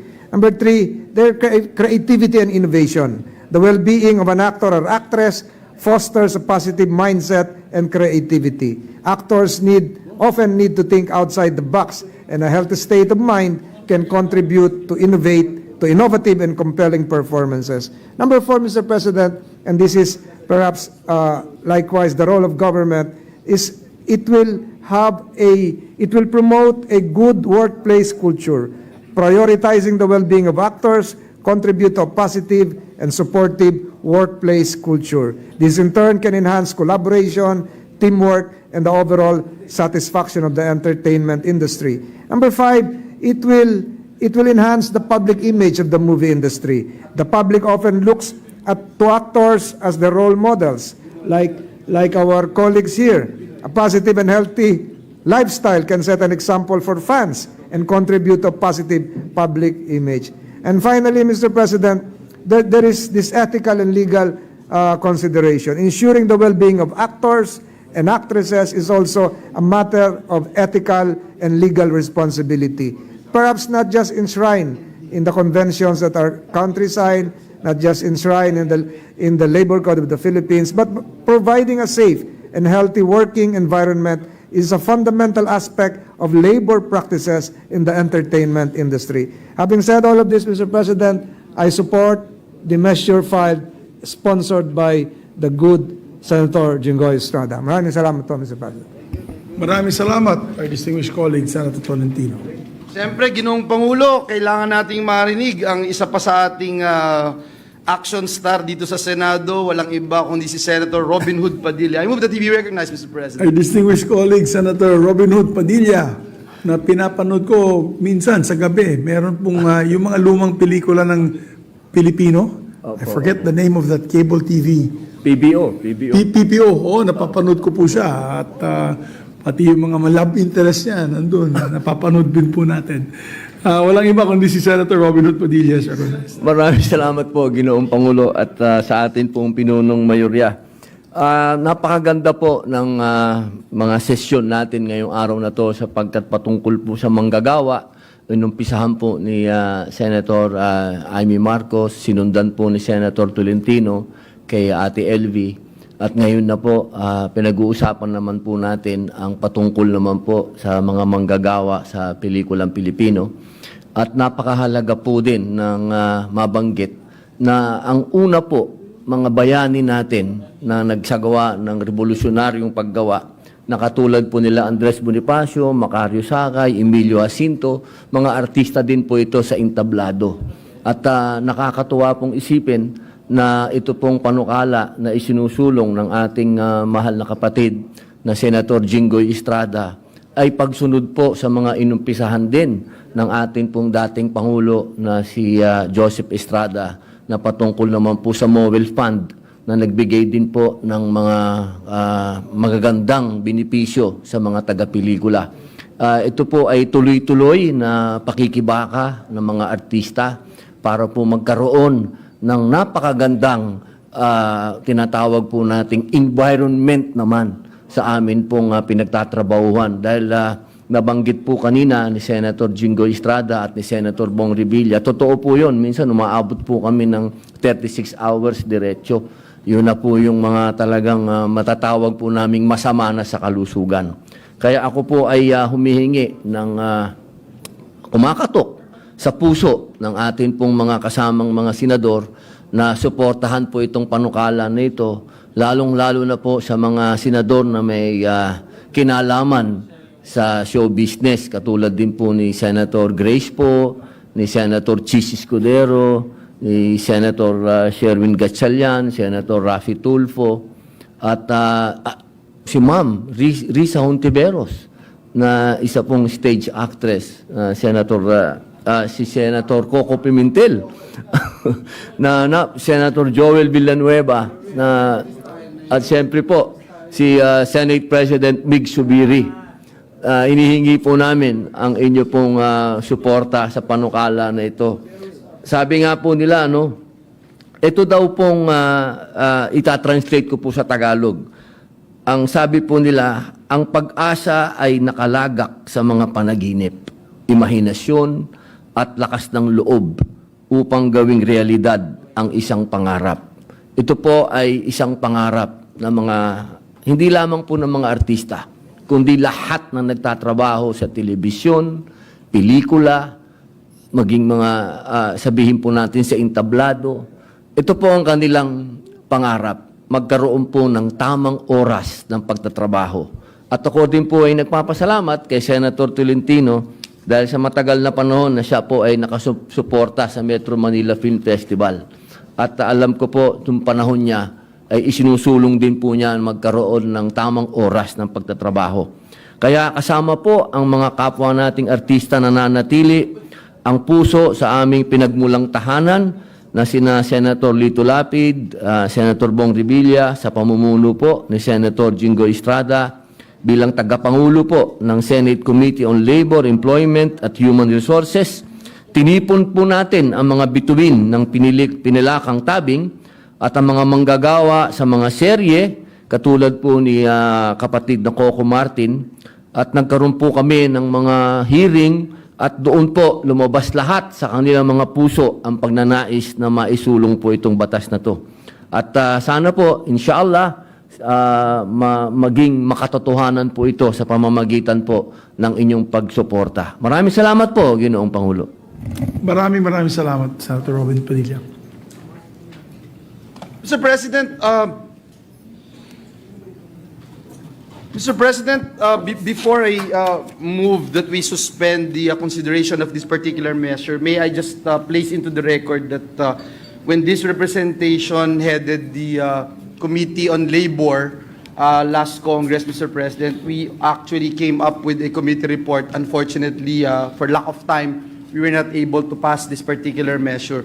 We are also the principal author and sponsor of the Occupational Safety and Health Standards Law, and that is why this is very close to this representation's heart. We have had so many friends from the show business also complaining of the long and rugged hours being imposed on them, Mr. President. Kaya tingin po natin importante na tumugon ang pamahalaan, lalo na ang Department of Labor and Employment, Mr. President, because this peculiar industry, Mr. President, will continue to expand, Mr. President, and that we need to make sure that the laws will be there in order to protect our workers, especially our celebrities, Mr. President. Let me just put that on record. And of course, Mr. President, we are in support of this, Mr. President. We would be so happy to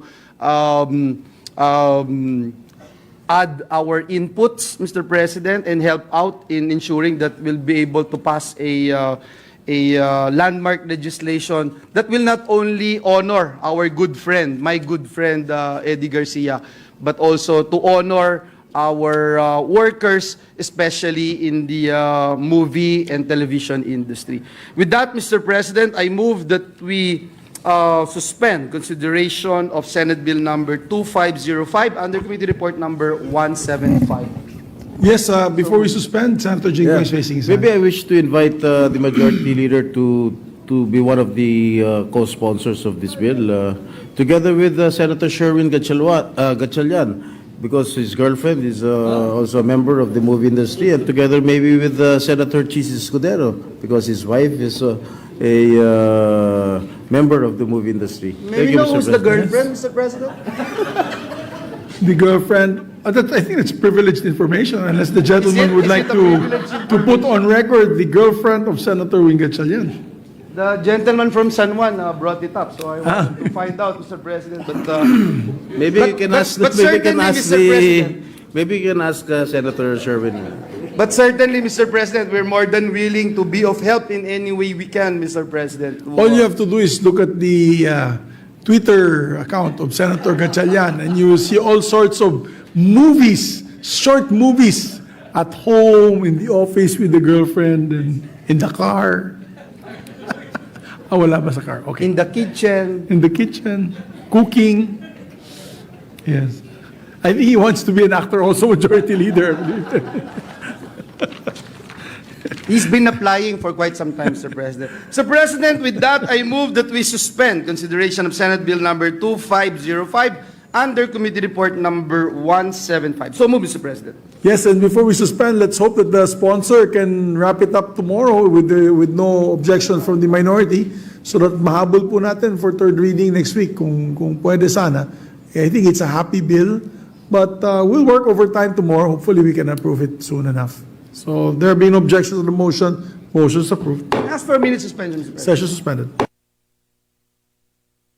With the permission of the body, I move that we proceed with the privileged speeches and recognize our Senate President Pro Tem, Senator Lauren Legarda, to deliver her speech. So move, Mr. President. Our distinguished Senate President Pro Tempore, Senator Lauren Legarda, is recognized.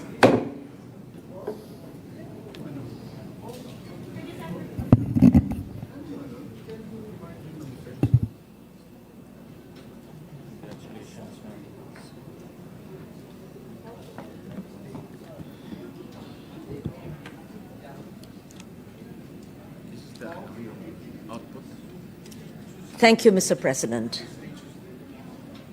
Dear colleagues, my beloved Filipinos, I stand before you today with a profound sense of responsibility and urgency as we find ourselves in the midst of COP28, the most crucial global conference addressing climate change. Delegations from 198 member states of the United Nations are convened in Dubai, United Arab Emirates, to determine the course of our collective future. In these negotiation halls, the heads of states will either commit to or abstain from urgent climate action. COP28, or the 28th Conference of the Parties to the United Nations Framework Convention on Climate Change, is where the fate of our planet and our people and our future are negotiated, the place where the rhetoric of climate action is put to the test. We in the Senate must recognize the significance of the task at hand and the responsibility it entails for us as lawmakers and policy leaders of our climate vulnerable nation. I urge us to actively monitor the COP28 negotiations, for it will shape the development agenda for the next years and decades. We cannot afford to be complacent. We must participate and ensure our voices are heard. Impending realities such as sea level rise, declines in water availability, and reduced crop yields necessitate immediate action. The latest climate science warns that we are already reaching limits to our adaptation. We must make deep and rapid cuts in greenhouse gas emissions, and nations with the capacity must commit to supporting the vulnerable. For over 2 decades, nations have engaged in discussions, yet the true battle lies in the myriad of details negotiated at the tables. Funding for vulnerable nations, technical support, and commitments to reduce greenhouse gas emissions are the currency of these negotiations. Considering the Philippines' minimal contribution to global greenhouse gas emissions, the issue of loss and damage becomes an undeniable matter of climate justice. We must not bear a disproportionate burden for a crisis we have contributed least to creating. I am heartened to share that amidst the complexities of COP28, on opening day, parties agreed to operationalize the Loss and Damage Fund, a lifeline for vulnerable developing nations like the Philippines, grappling with the urgent need to avert, minimize, and address the profound impacts of climate change. Climate change action must go beyond the environment. It is an ecosystem of policies spanning energy, technology, social initiatives, government collaboration, public awareness, and now underpinned by finance. The initial pledges made by parties to start up the Loss and Damage Fund, amounting to more than $400 million, with additional contributions being made for financial mechanisms is only the beginning. We must recognize the efforts of the Philippines and other parties in pushing for the operationalization of technical assistance and capacity building mechanisms, such as the Santiago Network to address climate risks in the context of averting, minimizing, and addressing loss and damage. While we are making collective progress in COP28, back here at home, we need to work closely with each other. Government, private sector, civil society, national technical experts, with emphasis on speed and scaled up strategies that not only a whole-of-nation approach can achieve, because our country will continue to bear the impacts of climate change if we do not act boldly, ambitiously, and passionately now. The sixth assessment report of the Intergovernmental Panel on Climate Change, or the IPCC, informs us in no uncertain terms that we are lagging in terms of climate action and the investments needed to reach our global climate partners. Our stance remains clear and unwavering. Those most responsible for climate change must do more for those least responsible.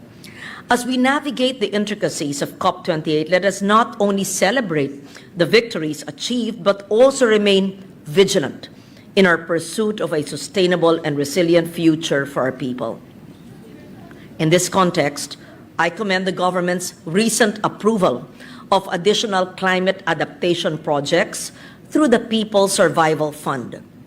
As our national agencies, civil society, youth, and private sector engage strongly as delegates in COP, it sends a powerful message that the Philippines is unlocking domestic climate finance to benefit vulnerable communities. The PSF has recently allocated over 541 million pesos for 6 new climate adaptation initiatives. The approved projects, climate field schools, to drainage systems and agroforestry development in the local governments of Mountain Province, Borongan City, Eastern Samar, Catanawan, Quezon, Cabagan, Isabela, and Maramag, Bukidnon, represent a commitment to sustainable and climate-resilient practices. Developed countries must heed this call. If the Philippines can unlock public domestic climate finance, developed nations must fulfill their commitments under the UNFCCC and the Paris Agreement. In closing, I urge my fellow countrymen and women to view the challenges of climate change as opportunities for renewal and advancement. Let us use this platform to rally the global community. Let us call upon nations to honor their commitments, especially in climate finance. Our actions are not just legal obligations, but moral imperatives for humanity. Together, let us move from fragility to agility, transforming our region and societies for a sustainable and secure future. The COP talks are still ongoing, Mr. President, and the lead agency, the DNR, was the head of delegation, Secretary Loizaga, the Climate Change Commission. Our national statement was read, just less than 5 minutes of it, by the head of delegation. And as the days will go, let us see what will happen until next week when the Conference of Parties, 28th, meeting in UAE, whatever will come out of it, focusing on the operationalization of the Loss and Damage Fund. Having said that, I simply wanted to bring it to the table amidst all the challenges facing our country and our region and the world, that the issue of climate must never be forgotten because it is an overarching issue and something that affects the everyday man. Thank you, Mr. President. Thank you very much, Mr. President, dear colleague. But before I recognize Senator Ontiveros, we'd just like to ask the lady senator, Senator Lauren Legarda, on the issue. Don't you find it ironic, though, that of course we'd like to congratulate the host of COP28, United Arab Emirates, for graciously hosting the event. But I find it quite ironic that the countries who produce the most fossil fuel are the ones now concerned about climate change. I hope they can put their money where their mouth is, our friends in the Arab countries, because they are the #1 source of fossil fuels. So isn't it quite ironic, you think, Madam? It is ironic, but at the same time, it's good so that the leaders of the fossil fuel countries are aware of it, and they are very strong in trying to encourage putting funds together for the loss and damage fund. I believe, Mr. President, that the issue of loss and damage and the acceptance of the language and that it is discussed in UAE and the operationalization and the commitment of $400 million was accepted is a victory for climate vulnerable countries. Time was when I used to stand here decades ago when the issue of loss and damage could not even reach a negotiating table in a COP. In fact, even let's say 5 years ago, even during COVID, when I would go on Zooms with other countries on climate, and the issue of loss and damage was never yet then accepted. So it is ironic, and I think it is favorable that loss and damage fund was integrated into the discussions and accepted and operationalized. In fact, I know in the speech of the President, which he would have read, the Philippines is requesting that the headquartering of the loss and damage fund be held in the Philippines, because the different funds of the COP talks, adaptation fund, green climate fund are hosted by different countries, and because we are beneficiaries of loss and damage, being a climate vulnerable nation, then I think it would be good if we could host that so that we could have a front seat, so to speak, on the funds that will be generated, and hopefully we can benefit as well. But you're correct that it's ironic, but there is a fossil fuel treaty where I think around 10 fossil fuel countries already have signified their commitment, and these are the fossil fuel countries. So they have realized it, and we look forward to the world, to the time in our world, I don't know if it will even happen during our lifetime, where there would be more renewable and sustainable sources than fossil fuel as the way it is now. But remember, Mr. President, on the years that you and I were born, we would never imagine harnessing energy from the wind and the sun and the water. And so, as we speak now, it is already historic. And as you say, being held in a fossil fuel country is ironic, but for me in a good way, because they've been very strong and they wanted it to be held in their country, that loss and damage fund was actually accepted by everyone. And as I repeat, time was when nobody could even mention loss and damage, because the industrialized nations would not have or hear any of it. Perhaps 10 years ago, 5 years ago. So. Yes, on the loss and damage fund, it's, if they put their, as I said earlier, money where their mouth is, like one private jet of a Gulfstream 850, which is usually what is being bought by these rich Arab states and sheiks, cost $100 million.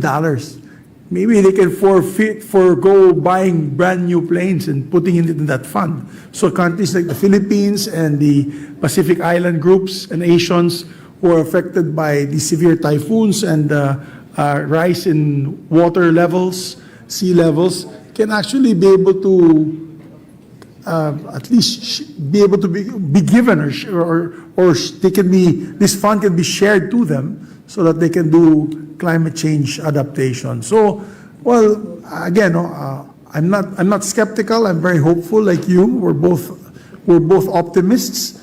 But I hope that having it in the United Arab Emirates, I hope that the Arab countries, who are the #1 producer of oil, the most dirty and filthiest fuel known to man next to coal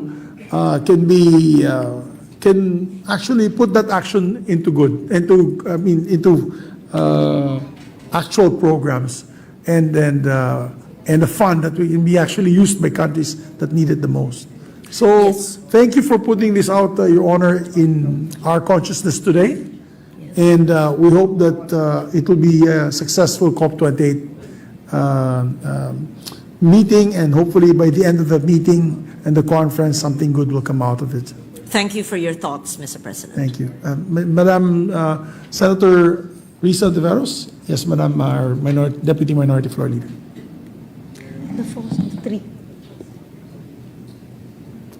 Salamat kayo, Mr. President. Damo nga salamat to the gentlewoman from Antique, my kasimanwa from Panay Island, for always reminding us here in the Senate to also always remind our kababayan about the importance of the green agenda, for never tiring of reminding us to remind our kababayan. As usual, there are so many follow-up questions that could be asked, but in the interest of time, I will ask just one, perhaps the most immediate. Also, of course, mabuhay for the launching of that loss and damage fund. I think another example of that principle of, if I remember correctly, separate and co-equal responsibilities. So yung my one follow-up question for tonight, gentlewoman, on the point you made about, in your privileged speech, about the different sectors of our society needing to work together: government, civil society, private sector. For example, I know that one of the civil society participants at the COP28, Action Klima Pilipinas, wrote and had set a meeting with the head of delegation at COP28, the DENR, in order to clarify some questions, resolve some issues, and in that way, kahit sa pag-uwi nila dito, moving forward, to be able to work better together. And I wonder, Mr. President, if the good gentlewoman from Antique has any news, if the meeting proceeded, at kung, well, she's shaking her head. I was hoping that we could find out collectively kung natuloy ba yung pulong na yon at nagbunga. If we have no news from there, from Dubai, then siguro sa pag-uwi na lang nila pwede nating itanong. Yes. And I'm sure with the continued leadership of the gentlewoman from Antique, we can have some answers na magiging useful din sa atin in continuing to support the green policy for our Thank you country. for that, Mr. President. And you are correct, Madam Deputy Minority Leader, that government, the leaders, cannot do it alone. It has to be a whole of nation, whole of country, if not whole of planet approach. And yes, we need this very active, dynamic NGOs like Action Klima. I've worked with them before. Now, regarding a meeting between DNR and Action Klima, I'm not privy to any such meeting, but we will find out, because the Climate Change Commission, can you even find out now if such a meeting transpired and what are the issues that they are seeking from the DNR, if they can share it with us, and if they are not happy with the DNR's response, if ever, they can always come to me, to us, and find out, and we can have a roundtable meeting of the minds, or on whatever issue. So we're grateful that the NGOs have joined the COP delegation. I would have loved to be there, because the last COP I attended was right before pandemic, in December of 2019. It was in Madrid.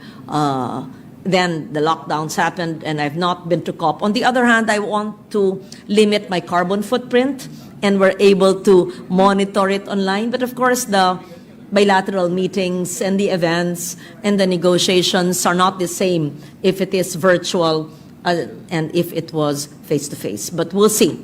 And thank you always for our shared advocacy, because in each way, from any lens you look at, the climate issue is a gender issue. It is every inch a woman's issue. Bakit po? Pag walang tubig, sino ang maghahanap ng malinis na tubig para magluto? Sino ang mag-iigib?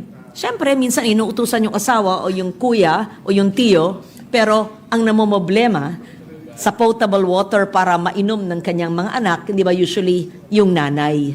At pati sa issue ng nutrisyon at sanitation, ang nanay, usually babae, ang siyang humaharap sa mga problemang yan. Alam natin na sa issue ng pagbabago ng klima, ang kababaihan ang nang nasa front line na nahihirapan din. So, the issue of gender and the committee which you chair, and the issue of climate and sustainability and environment and food security or insecurity and water security or the other way around, insecurity is every inch a woman's issue. That's why it's called Mother Nature. Yes. Actually, good gentlewoman, damo nga salamat for bringing that up, the intersectionality, as they call it, of all of these advocacies. And indeed, when we speak about nature, it's also a female or feminine image, Mother Nature. Yes. When we speak of our country, even sovereignty, we speak about Inang Bayan. Inang Bayan, Opo. correct. So, damo nga salamat. And padayon, I know that this will, as this is not the first, this will not be the last time na tayo bilang Senado, we speak on this essential issue and we will continue to act on it. So, damo nga salamat, mabuhay. Salamat kaayo, Mr. Thank President. you. Duro gid ka salamat. It would benefit the gentlemen in the chamber as well if they listened intently. Yes, they were listening. I'm certain they were listening. Yes. Thank you, Mr. President. It's a very important issue. It's very important. Yes, Yes. very important issue. Thank you, Mr. President. Thank Mr. President, yes, Mr. President, I move that we refer the privileged speech of Senator Lic.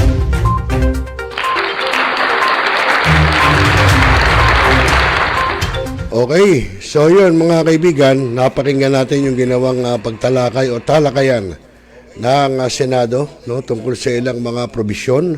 Tulad no, meron na silang binuo na Eddie Garcia Bill, no? Ito'y kaugnay sa mga ating mga artista, mga pinilakantabing na malaki na iambag, no, sa ating bansa, no, mula ang kanilang pagkabata hanggang sa kanilang pagtanda. No, para ding ano yan, yung ating mga bayani, no, tulad nila Andres Bonifacio, etc. Sabi nga ni Senator Robin Padilla. So wala naman tututol doon dahil unang-una, tayo mga Pilipino napasaya ng ating mga kababayang artista. Tulad lang ni Eddie Garcia, kahit matanda na siya, kita nyo naman talaga nang umahatak pa, no, sa pelikula doon sa nitong huli niyang pelikula, yung ang Probinsyano, kung maalala nyo, di ba? So, after Probinsyano, yun nga po, meron na naman siya ginawang pelikula dapat sa kaso, doon ho siya binawian ng buhay at habang nagsushooting ay na-aksidente po. Okay, so yung mga kaibigan with that at least yan ay hinihimay din ng ating mga mambabatas na talaga naman mula sa pool ay malaki na iambag sa ating bansa ng ating mga artista. Okay mga kaibigan, sa oras na alas 10 ng gabi, Philippine Standard Time, ay magpapaalam muna tayo at pansamantala, no, at muli tayo magbabalik bukas ulit, no, araw ng Huwebes sa ating programang Tropa Uli. At muli, magandang gabi sa inyo, ang inyong lingkod, ROCEL LOPEZ. Maraming salamat sa mga ating subaybay ngayong gabi, no? Sina Kuya Hero Lumen na nag-birthday, belated happy birthday. Si Kuya Dante Talavera ng One Gun Pilipinas. Si Mamari Nilagura ng Malamon Community Organization. Si Mark Castro, yung ating camera sa TV5. At siyempre si Miss Jackie Lagpao Adahar ng Licensed Massage Therapist. Siyempre, yung mga kasama niya rin, no? Sina Sir Romel Martinez, Sir Haji Crespo. Siyempre sila Doc Jojo Revilla. Okay, muli po, magandang gabi at papayapang magdamag. Magandang gabi po. Responsable ka ng gun owner at mahaba ba ang iyong pasensya at hindi ba init ang iyong ulo? Alam mo rin ba ang batas hinggil sa pag-iingat ng baril o firearms? Kung hindi, A responsible gun owner? Are you a responsible gun owner? Are you a responsible gun owner? Are you a responsible gun owner? Are you a responsible gun owner? Are you a responsible gun owner? The PNP Civil Security Group would like to advise all firearms holders to renew their license to own and possess firearms and firearms registration within 6 months before its expiry date.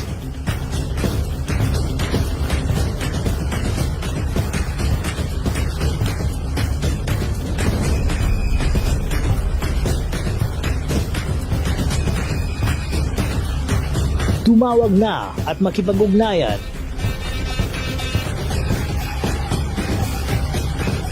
Be a responsible gun owner. One Gun Pilipinas ang sagot, mga katropa at kagangers. Tayo ituturo sa inyo ng One Gun Pilipinas o OGP ang lahat ng legal na paraan at proseso upang ikaw ay maging isang responsableng gun owners.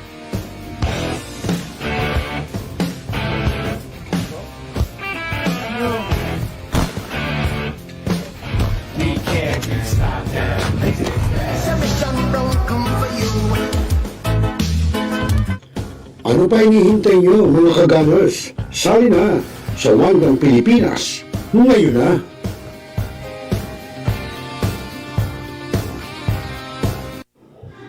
Barangay, pangunahing unit ng pamahalang lokal kung saan dito pinag-uusapan ang bawat sigalot ng mga residente ng bawat barangay. Dito rin pinag-uusapan ng mga piling hanggang na opisyal na barangay ang mga proyekto para sa kanilang barangay. Kumustahin natin ang panunungkulan ni Kapitan dito sa Dalo Barangay sa Millennial Online TV worldwide, ang katropa ng bawat barangay. Ating tinatapos ang ating pagpupulong. Maraming salamat po sa inyong pagdalo at tapos na po ang ating session. Enjoy na po tayo. Now, we are Talakayin. Biggest destruction of dangerous drugs worth 1.7 Rebisahin, billion. opinyon, malawakin, aksyonan. Kasama si ROCEL LOPEZ, ang inyong katropa sa pagbabalita. Dito lang sa Millennial Online TV. Tutok na, mga katropa! Hanap mo ba ay Unwind Ventures? Tara nang mamangha sa mga tanawin.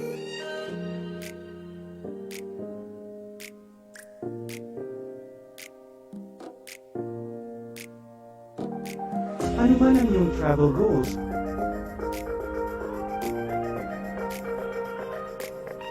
Dadalhin namin kayo.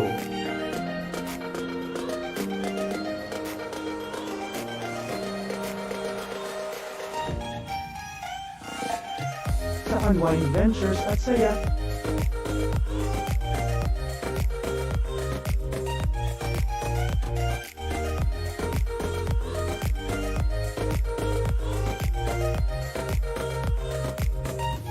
Dito lang sa Wow Biyahe.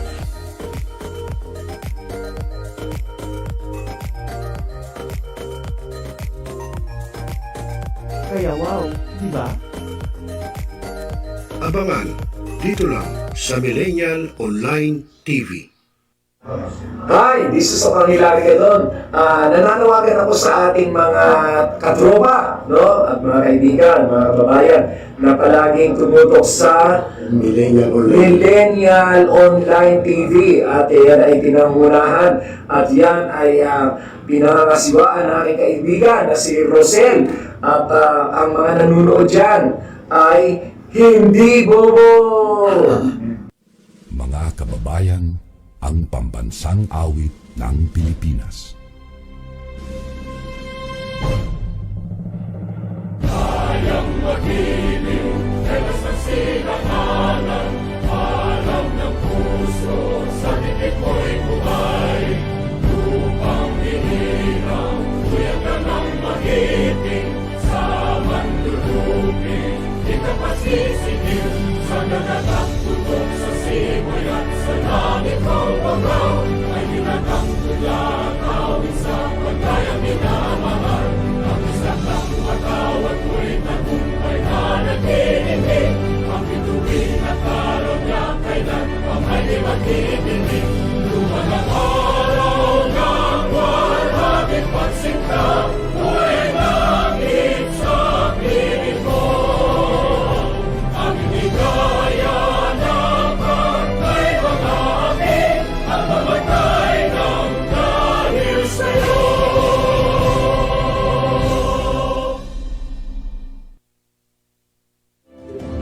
Sa lahat ng bumubuo ng Millennial Online TV at sa lahat po ng sumusuporta, maraming salamat po.